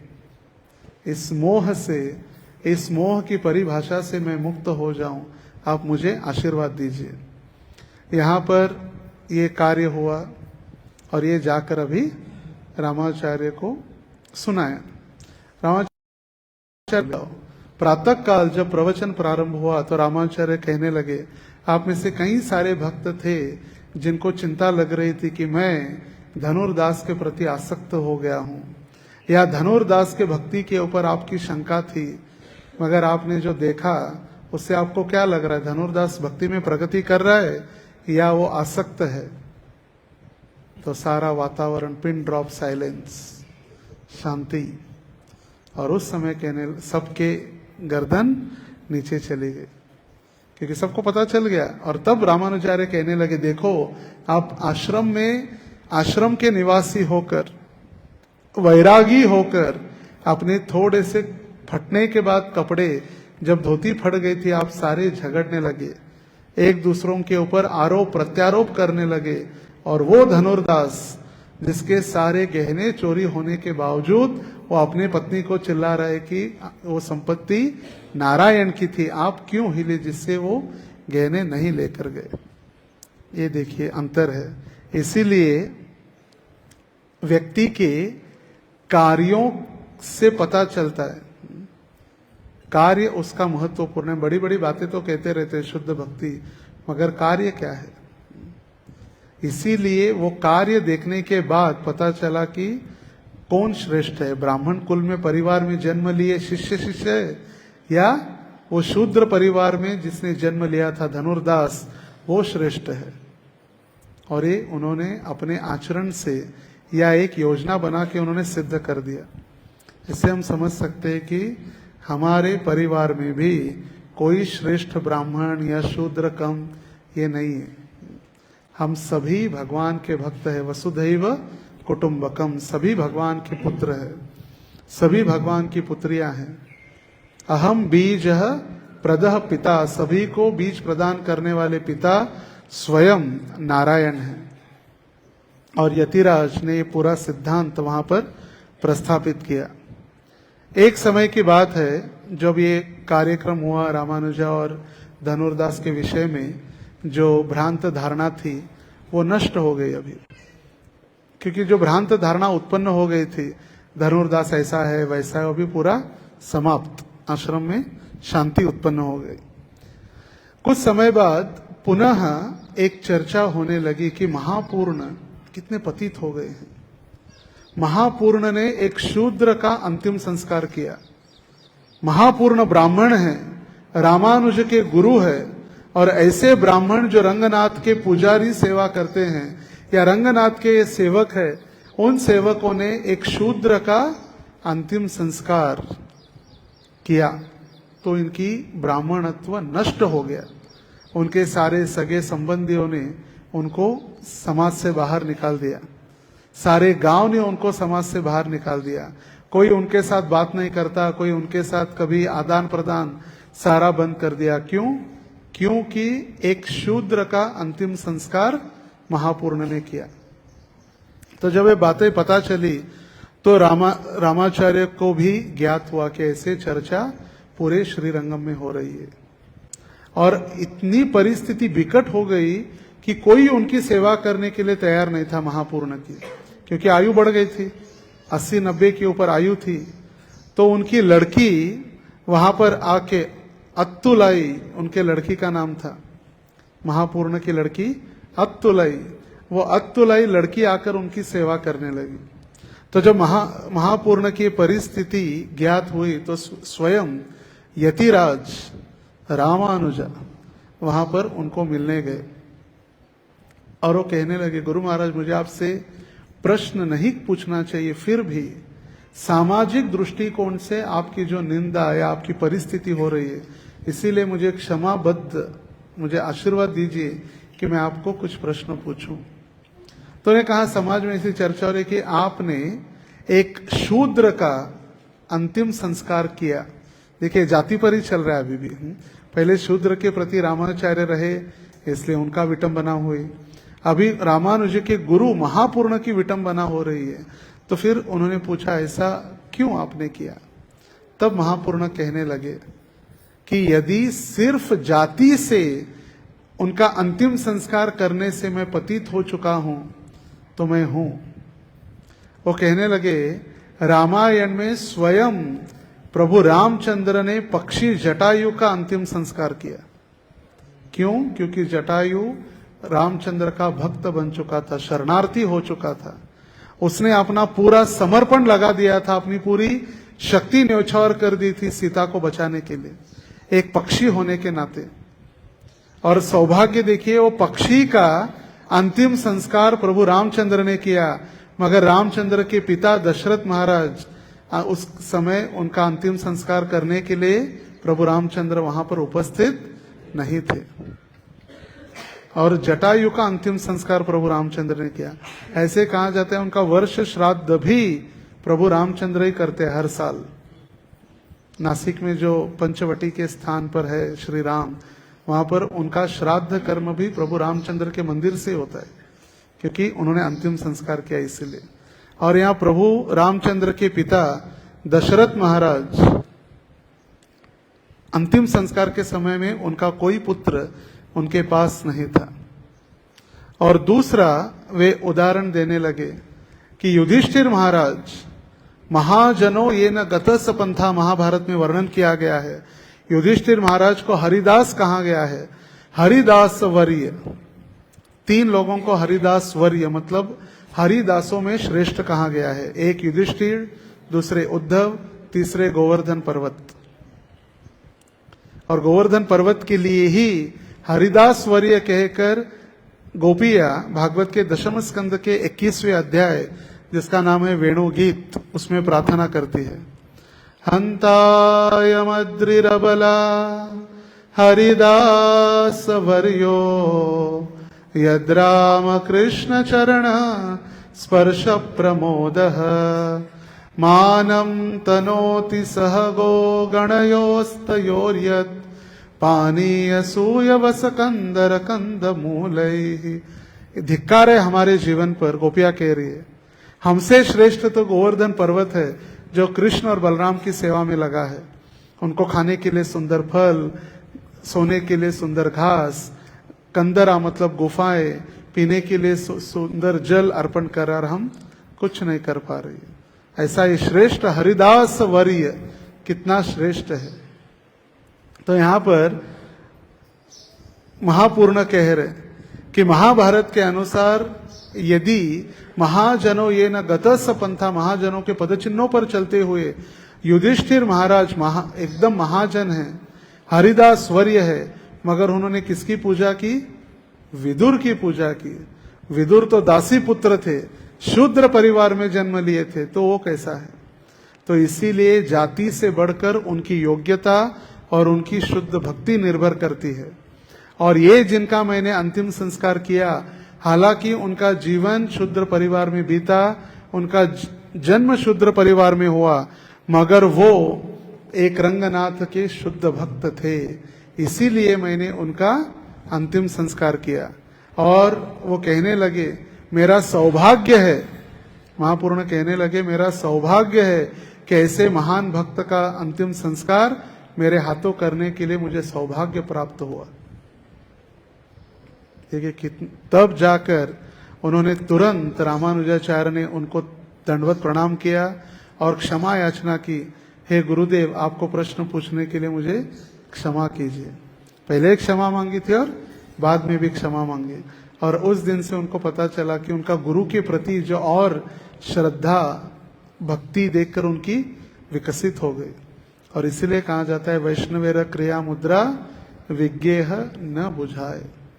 कभी कभी होता है वैष्णव अभी कुछ गलती कर रहा है और कुछ उससे गलती हो गई, मगर जिसने जीवन में उतना भक्ति की है वो भक्ति को देखते हुए भगवान भी उसको क्षमा कर देते हैं। हमारा कोई अधिकार नहीं है कि उसके ऊपर हम टीका करें, लांछन लगाए। भगवान स्वयं भगवत गीता में कहे 14वें अध्याय के 26वें श्लोक में, माम च यो व्यभिचारेण भक्ति योगेन सेवते स गुणान समतैतेर्यान ब्रह्म भूयाय कल्पते। जो भगवत भक्ति में लगा होता है वो तीनों गुणों के परे है। और भगवत गीता में भगवान कहे 9वें अध्याय में, अपि चेत सु दुराचारो भजते माम अनन्य भाग साधुरेवश्य मंतव्य सम्यक व्यवसितो ही सह। यदि वो कोई भक्त था, साधु था, एन केन प्रकारेण उसके प्रति उसने कुछ अपराध किया, अपने पद से च्युत हो गया, फिर भी भगवान कह रहे वो मेरे लिए साधु ही है और उसको साधु ही मानना चाहिए। इसलिए देखिए कोई भी गलती कुछ करे तो हमारा कोई अधिकार नहीं उसको हम सुधारने के लिए, जब तक हम अधिकारी नहीं हैं। हमारे पास अधिकार है तब हम अधिकारी बनते हैं। इसलिए करेक्टिंग अदर्स, दूसरों को सुधारने का हमारे पास कोई अधिकार नहीं है। रूप गोस्वामी भक्ति रसामृत सिंधु में वर्णन करते सिर्फ अपने शिष्य, अपने पुत्र, उनको ही सुधारने का आपके पास अधिकार है। नहीं तो हम किसी के प्रति वो ऐसा है, वो इसने किया, ये किया, ये टीका टिप्पणी करते रहेंगे तो फिर ये वैष्णव अपराधी है। ध्रुव महाराज जब अपने पिता उत्तानपाद के गोदी में बैठने के लिए गए थे तो सुरुचि ने उनको धक्का मार के गिरा दिया नीचे, ले कोई बैठने का अधिकार नहीं है। यदि आपके पिता के गोदी में बैठने को आपकी इच्छा है तो ये जो अभी शरीर आपका है ध्रुव, वो मरने के बाद उसको नष्ट कर दो, मर जाओ और पुनः मेरे गर्भ से जन्म लो। जब मेरे गर्भ से जन्म लेंगे तब आपको अधिकार प्राप्त होगा आपके पिता के गोदी में बैठने के लिए। 5 साल का बच्चा, 5 साल की आयु में इतना बड़ा अपमान, मगर क्षत्रियता थी, क्षत्रिय के गुण। क्रोधित होकर ऐसी सांसें उनके फूलने लगी, सांसें ऐसी फूलने लगी। तुरंत सुनीति के पास गए और सारा वृत्तांत बताया।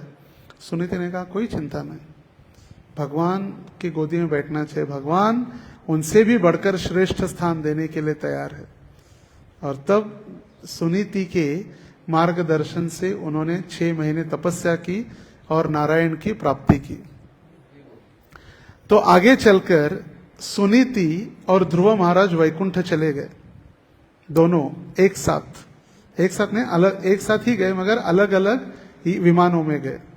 क्योंकि नंद और सुनंद ने कहा था, हे ध्रुव आपकी जो इच्छा है, आपकी माँ साथ में होनी चाहिए, देखो आगे आपकी माँ जा रही है।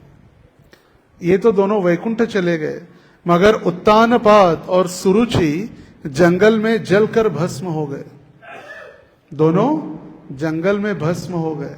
तो आचार्यगण बताते क्यों भस्म हुए, उन्होंने ध्रुव के प्रति अपराध किया था।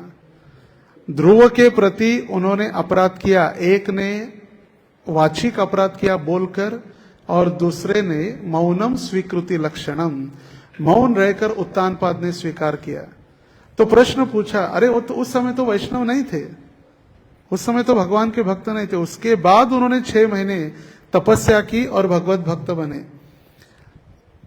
तो कहा जाता है, प्रभुपाद जी समझाते हैं कि जो व्यक्ति आगे चलकर भक्त बन गया उसके पहले जितने भी अपराध किए थे वो भी वैष्णव अपराध में ही आते हैं, क्योंकि वो भी भक्त बन चुका है। तो फॉर एग्जाम्पल कोई 20-25 साल का है, उसके प्रति हमने अपराध किए और 25 साल के बाद पता चला वो शुद्ध भक्त बन गया, तो 25 साल में जितने अपराध किए थे वो सारे वैष्णव अपराध में ही गिने जाएंगे, क्योंकि उसकी भक्ति पहले की थी, अभी की नहीं है। पिछले जन्म की भक्ति 25वें साल में समाप्त हो चुकी थी, इसलिए 25वें से शुरू हो गई। और वो भक्ति थी, कोटा उसका था, इसलिए कोई भी वो नया है इसको हम कुछ बोल सकते हैं, पुराना है बोल सकते हैं, नहीं। कोई भी हो, हमारा कोई अधिकार नहीं है हम किसी को भी टीका टिप्पणी करें या उनके प्रति द्वेष करें, उनकी निंदा करें। और तुरंत वो प्रणाम करके गुरु महाराज के कार्यों पर प्रश्नांकित प्रश्न चिन्ह किया था, इसलिए उन्होंने क्षमा मांगकर रामानुज वहां से निकल गए। एक दिन महापूर्ण रामानुज के पास आए और रामानुज अपने आसन पर बैठे हुए थे। उनका जो विशिष्ट जो दर्शन है, आसन में अपने बैठे हुए थे। उस समय अभी देखिए, महापूर्ण गुरु है, रामानुज शिष्य है। महापूर्ण आए, आसनाधीन रामानुज जब बैठे थे उन्होंने उनको दंडवत प्रणाम किया। किसने? महापूर्ण ने रामानुज को। और रामानुज कुछ नहीं कहे, शांत थे। अभी शिष्यों के मन में तुरंत हलचल होने लगी, अरे ऐसे थोड़ी होता है, गुरु आके प्रणाम करे और शिष्य आराम से बैठा है। तब रामानुजाचार्य कहे, मेरे गुरु के जितने भी कार्यकलाप है उनकी योजना क्या है मैं नहीं जानता, इसीलिए मैं उनके कार्यों में दखल अंदाजी नहीं देना चाहता। उनके क्या योजना है, क्या वो सोच रहे, भले वो मेरे गुरु है, उन्होंने प्रणाम किया, मगर किस लिए प्रणाम किया ये मैं नहीं जानता। तो फिर शिष्यों ने महापूर्ण को प्रश्न किया। अभी देखा गया है कि वो तो आपके शिष्य है, आप उनको प्रणाम कर रहे, मगर नियम के अनुसार उनको आपको प्रणाम करना चाहिए, तो ऐसे ही क्यों? तब महापूर्ण कहे, जब भी मैं रामानुज को देखता हूं, जब भी मैं रामानुज का दर्शन करता हूं, उस समय मैं रामानुज के दिव्य देह में मेरे गुरु महाराज यमुनाचार्य का दर्शन करता हूं, मेरे गुरु यमुनाचार्य का दर्शन करता हूं, इसीलिए मैंने प्रणाम किया। तब शिष्यों को पता चल गया कि कितनी अलग या श्रेष्ठ विचार है। इन Yathiraj I see constantly the embodiment of my own Guru, Sri Yamunacharya, and therefore it is impossible for me not to bow down before him. और कभी भी मैं उनका दर्शन करता हूं, सदैव मैं यामुनाचार्य का दर्शन करता हूं, इसीलिए मैं अपने आप को रोक नहीं पाता कि उनको मैं दंडवत करूं। इसीलिए मैं स्वयं को रोक नहीं पाता, इसलिए फिर मैं उनको दंडवत करते रहता हूं। एक बार गोष्ठी पूर्ण जब कई घंटों तक आंख बंद करके भगवान के चिंतन में लगे हुए थे, और भगवान के चिंतन करते हुए जब कुछ घंटों के उपरांत गोष्ठी पूर्ण ने आंखें खोल दी। कौन है गोष्ठी पूर्ण? क्या क्या किया था इन्होंने? ओम नमो नारायणाय, ये दीक्षा मंत्र दिया था। तो ये अभी ध्यानस्थ बैठे और कुछ घंटे बीतने के बाद रामानुज उनको पूछने लगे, हे गुरु महाराज, आप किसका चिंतन कर रहे थे? आप भगवान के कौन से स्वरूप के दर्शन में इतने लीन हो चुके थे?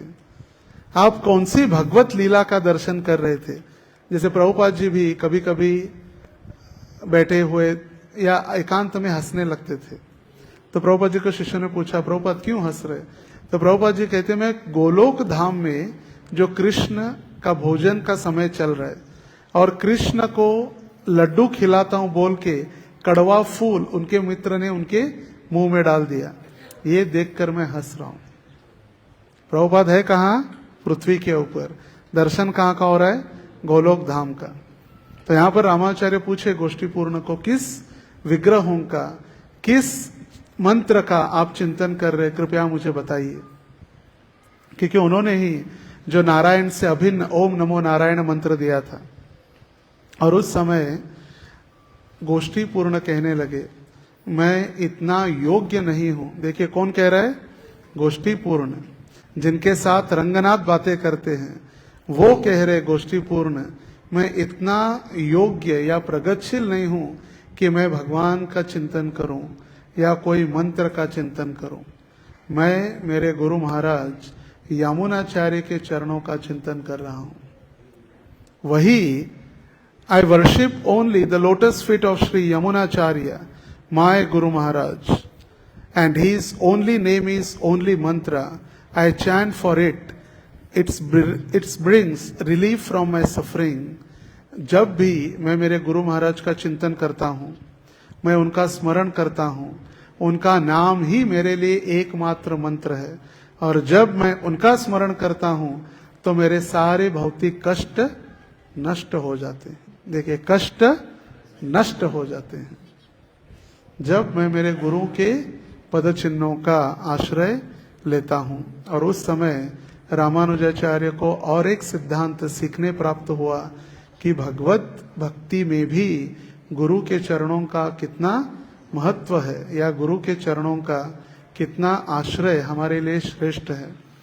और इसीलिए भक्ति रसामृत सिंधु की शुरुआत ही होती है, नाम है भक्ति रसामृत सिंधु, भक्ति का अमृत, मगर शुरुआत होती है गुरु पादाश्रय, गुरु के चरणों में आश्रय।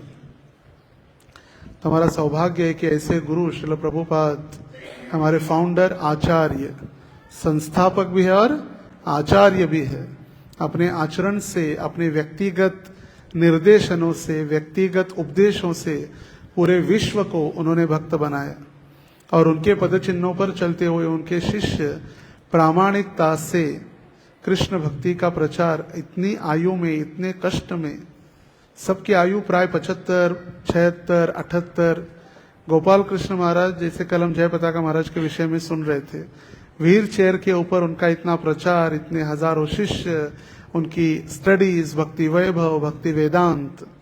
गोपाल कृष्ण महाराज खड़े नहीं हो पाते, फिर भी every day he is on the altar, आरती करने के लिए, कहीं भी हो वर्ल्ड में।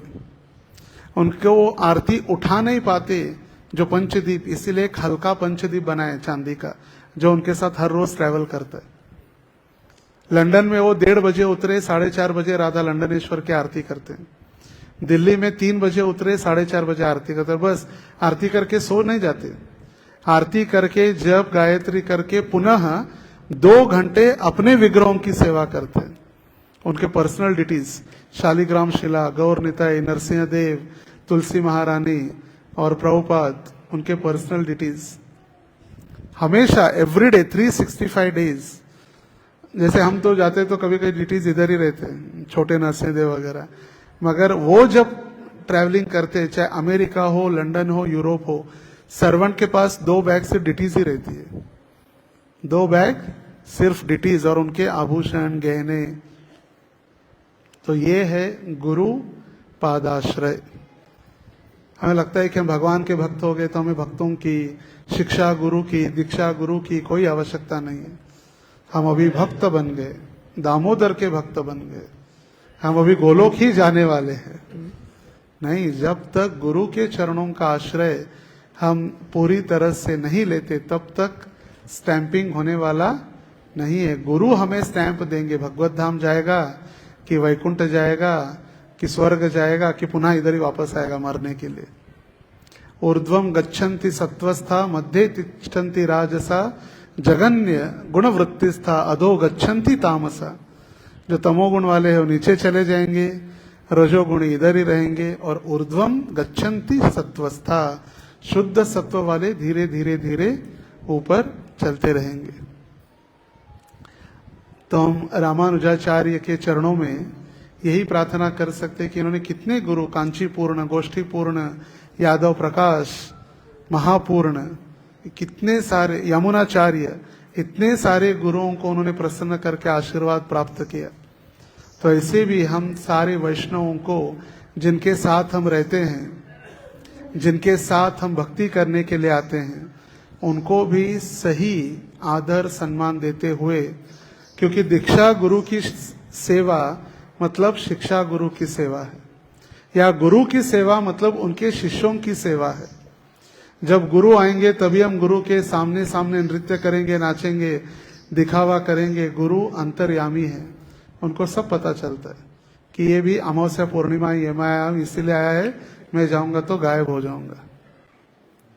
Festival devotee, festival to festival. Ramnavami के बाद नरसिंह जयंती, नरसिंह के जयंती के बाद डायरेक्ट व्यास पूजा, व्यास पूजा के बाद जन्माष्टमी, बस फेस्टिवल टू फेस्टिवल। और ऐसे भाव प्रकट हो जाते उत्सव में कि ऐसे लगता है प्राय अभी अभी ये महाशय वैकुंठ से ही आए हैं, ये करो, ऐसा करो। तो हमें श्रील प्रभुपाद जी, हमारे गुरु, दीक्षा गुरु, शिक्षा गुरु, सभी के चरणों में हम भक्ति के लिए आशीर्वाद की याचना करें, जिससे हम भगवत भक्ति में प्रगति कर सके। हरे कृष्णा कृष्णा हरे हरे, हरे राम राम राम हरे हरे। कुछ महत्वपूर्ण सूचना या क्या कह सकते, सूचित किया जा रहा है। आने वाले 45 दिनों तक मैं सोलापुर में नहीं हूं।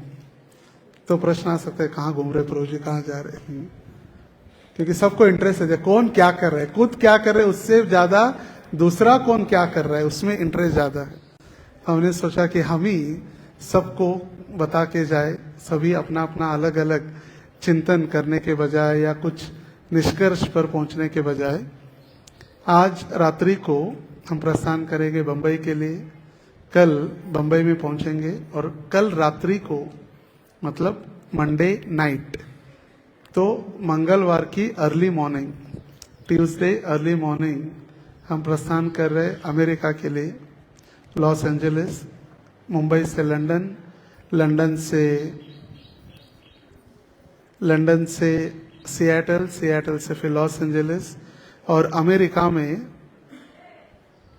लॉस एंजलिस, रिचमंड, फ्लोरिडा, फिर न्यू जर्सी, न्यूयॉर्क, अलाचुआ, ये पूरा वेस्ट से लेकर ईस्ट पूरा अमेरिका 22 दिन के उपरांत 7 दिन लंदन, जहां पर राधा लंदनेश्वर, राधा गोकुलानंद, भक्ति वेदांत मैनर, जिन्होंने जॉर्ज हैरिसन ने प्रभुपाद जी के लिए अपना घर ही दे दिया। प्रभुपाद जी ने कहा मंदिर के लिए जगह चाहिए, उन्होंने अपना बंगला और अपनी 90 एकड़ भूमि दान दे दी प्रभुपाद जी को। प्रभुपाद जी ने कहा आपने गोकुलानंद के लिए, वहां की डिटीज का नाम है राधा गोकुलानंद, आपने गोकुलानंद के लिए घर बनाया। प्रभुपाद जी कहे आपके लिए गोकुलानंद ने गोलोक में घर बना दिया है। जॉर्ज हैरिसन के लिए, उसने कभी कंठीमाला नहीं पहने, कभी उसने 4 नियमों का पालन या दीक्षा नहीं, फिर भी प्रभुपाद जी के प्रति शरणागति और प्रेम। उसके उपरांत 8 दिन स्विट्जरलैंड, नेदरलैंड, हॉलैंड, जर्मनी, ये कंप्लीट करके 4 जून रात्रि के 11 बजे हम दिल्ली पहुंचेंगे। और उसके बाद भी फिर पंढरपुर में ही अधिक समय बिताना होगा, क्योंकि 75वीं परम पूज्य लोकनाथ स्वामी महाराज जी का अमृत महोत्सव या व्यास पूजा, और हम ही नहीं, आप सभी को जनवरी से लेकर या जुलाई 1 से अभी से आप प्रयास कर सकते वहां पर रह के गुरु के इतने बड़े व्यास पूजा महोत्सव में, जो 5 दिन चलने वाला है, जो ब्राह्मण है पुजारी सेवा में, यज्ञ में, दीक्षा अनुष्ठान में, जो युवक है सर्विंग में, सन्यासी सेवा, महत सेवा, स्टेज सेटअप, कीर्तन, जो भी अपने पास कला कौशल भगवान की कृपा से मिला है, अधिक से अधिक, मैं तो कह सकता हूं कि 1 जुलाई से हमें पंढरपुर में जाके निवास करना होगा। सभी को जितने ज्यादा से ज्यादा।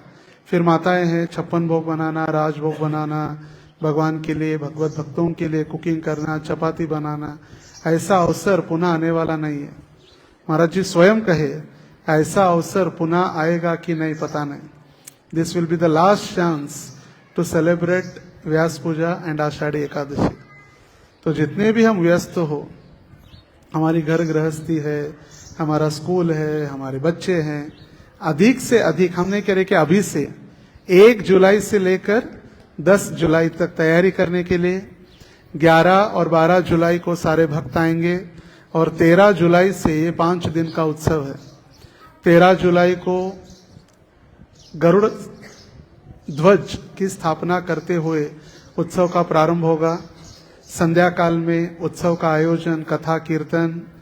फिर 14 तारीख को प्रभुपाद कथा, पूरा दिन प्रभुपाद जी के शिष्य प्रभुपाद कथा करेंगे। 15 तारीख को दीक्षा अनुष्ठान और संध्या काल में, सोमवार है 15 तारीख, 15 तारीख को 700 भक्तों को दीक्षा होगी। 750, 75th व्यास पूजा तो 750 भक्तों का दीक्षा अनुष्ठान। सायंकाल में राधा पंढरीनाथ का नौका विहार। 16 तारीख को सुबह से लेकर महाराज जी की शब्दांजलि। संध्या काल में 75 तीर्थ स्थानों से लाया गया 75 महाप्रसाद, 75 भगवान के गार्लैंड, जैसे तिरुपति, रंगनाथ, कांचीपुरम, वरदराज, जगन्नाथ, श्रीनाथ जी, तो उनका महाप्रसाद माला, उनका वस्त्र अलग अलग स्थानों से वो अर्पण किया जाएगा आदिवास। और 17 को व्यास पूजा का दिन। तो 1 जुलाई से सभी प्रयास करें कि वहां रहे। जो भक्त नहीं आ सकते 1 तारीख को, वे 8, 9, 10, 11, 12, 10, 11, 12, 10 तारीख को यहां से पुनः दिंडी प्रारंभ होगी। पायी चालती पंढरीचे वाट। तो जो भक्त 1 तारीख से नहीं आना चाहते, स्टूडेंट्स है, प्रोजेक्ट एग्जाम्स है, नहीं आ पाते, तो उनको तो कम से कम दिंडी में आना है। 10, 11 और 12 जुलाई 3 दिन चलते हुए पंढरपुर धाम। इस बार विचार है कि 75वीं व्यास पूजा है तो 7 दिंडी अलग अलग स्थानों से, देहू, आळंदी, सातारा, लातूर, सोलापुर, सांगली, ये सारे 7 दिंडी का भी आयोजन है। तो सबसे महत्वपूर्ण है कि व्यास पूजा उत्सव में भाग लेना, आर्थिक जिन्होंने जो लक्ष्मी प्लेज किए वो देना, अपना शारीरिक उपस्थित रहकर सेवा करना, और सबसे महत्वपूर्ण आने वाले जो 45 दिन हैं, कोई भी किसी की निंदा, झगड़े, कोई भी लांछन एक दूसरे के प्रति न हो, ऐसी अपेक्षा है। क्योंकि घर जब ठीक रहता है तो व्यक्ति बाहर ठीक रह सकता है। घर में ही झगड़े तो बाहर क्या प्रचार करेगा। तो कोई भी हो, चाहे वो पीडीसी हो, आश्रम के भक्त हो, ब्राह्मण हो, दीक्षित हो या बिना दीक्षित हो, या IYF हो, IGF हो, माताएं हो, कोई भी झगड़े, इसने ऐसा किया, इसने ये किया, अमेरिका में प्रचार करते हुए सोलापुर का गलत चिंतन न हो। गलत चिंतन, फिर वहां से जूम मीटिंग लेकर, वहां के कार्यक्रम रोककर यहाँ का मैनेजमेंट देखना न पड़े। तो सभी से निवेदन है कि साधना, जो कल मैं TMC के भक्तों को और ब्रह्मचारियों को भी समझा रहा था, नंबर 1 साधना, नंबर 2 सेवा, नंबर 3 सदाचार, नंबर 4 संबंध और स्वाध्याय। साधना ठीक होगी हमारी सभी की तो सेवा ठीक होगी, सेवा ठीक होगी तो संबंध ठीक होगा, संबंध ठीक होगा तो हमारा आचरण ठीक होगा, हमारा आचरण ठीक होगा तो हम पढ़ाई में ध्यान दे सकते हैं। तो 5 चीजें होगा, कुछ गलत व्यवस्थापन के द्वारा कुछ कमियां होगी, कुछ आगे पीछे होगा, मगर उसका इश्यू बनाकर उसकी चर्चा करना, निंदा करना, उसका चिंतन करना, उसकी सारी बातें संसार में फैलाना, ये हमें नहीं करना। इससे वर्जनीय अपराध, इससे हमें खुद को संभालना होगा। आने वाले बड़ा उत्सव है नरसिम्हा जयंती। नरसिम्हा जयंती के दिन 22 मई को नरसिम्हा जयंती होगी। उस दिन नरसिंह भगवान का जो आविर्भाव का कार्यक्रम सायंकाल में होगा, उस समय भी विचार है अगर कोई वरिष्ठ भक्त या कथा प्रवक्ता मिले तो 3 दिवसीय कथा, और फिर नरसिंह जयंती के दिन संध्याकाल 4 बजे नरसिम्हा यज्ञ, उसके उपरांत अभिषेक, कथा, कीर्तन और प्रसाद, और उसके बाद फिर सबसे बड़ा उत्सव फिर आषाढ़ी एकादशी है। तो सभी से करबद्ध निवेदन है कि कोई भी, चाहे छोटा हो बड़ा हो, किसी की भी तकरार, जिसको कहते हैं मराठी में तकरार, या कोई भी अपने आप को सभी ये 5 चीजों में यदि संलग्न करेंगे, साधना, सेवा, संबंध, सदाचार और स्वाध्याय, स्व अध्याय, अपने लिए अध्ययन करना। तो पुनः एक बार सभी भक्तों को धन्यवाद। अभी नेक्स्ट मुलाकात जून महीने में होगी। यस, हरे कृष्णा कृष्णा कृष्णा हरे हरे, हरे राम राम राम हरे हरे।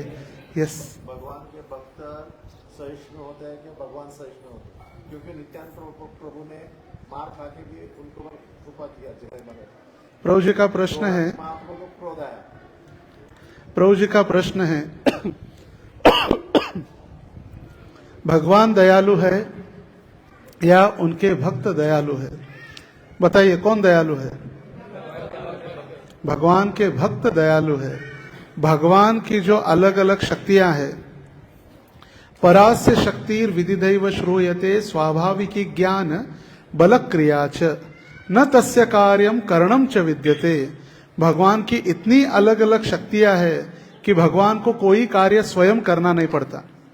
तो ये अलग अलग शक्तियां हैं, जैसे भूमि शक्ति है जो सभी को धारण की है, गुरुत्वाकर्षण।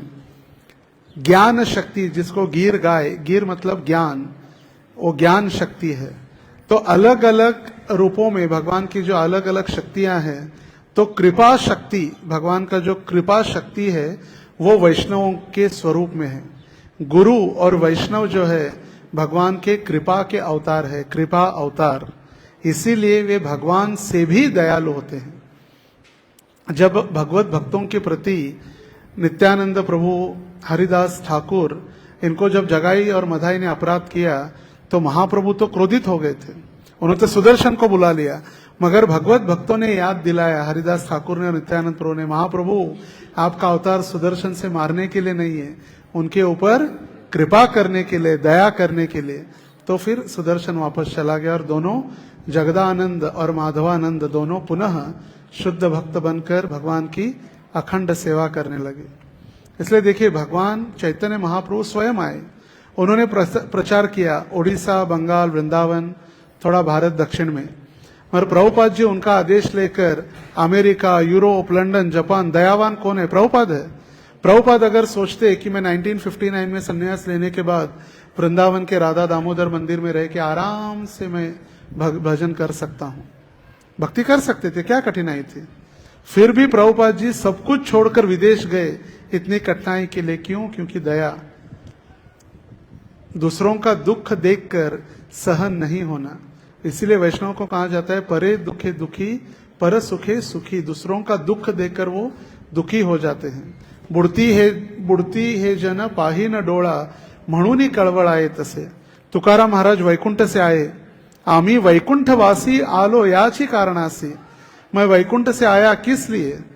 ये जो संसार में लोग दुखी होकर माया के जंगल में ये फंस चुके हैं, उनका उद्धार करने के लिए।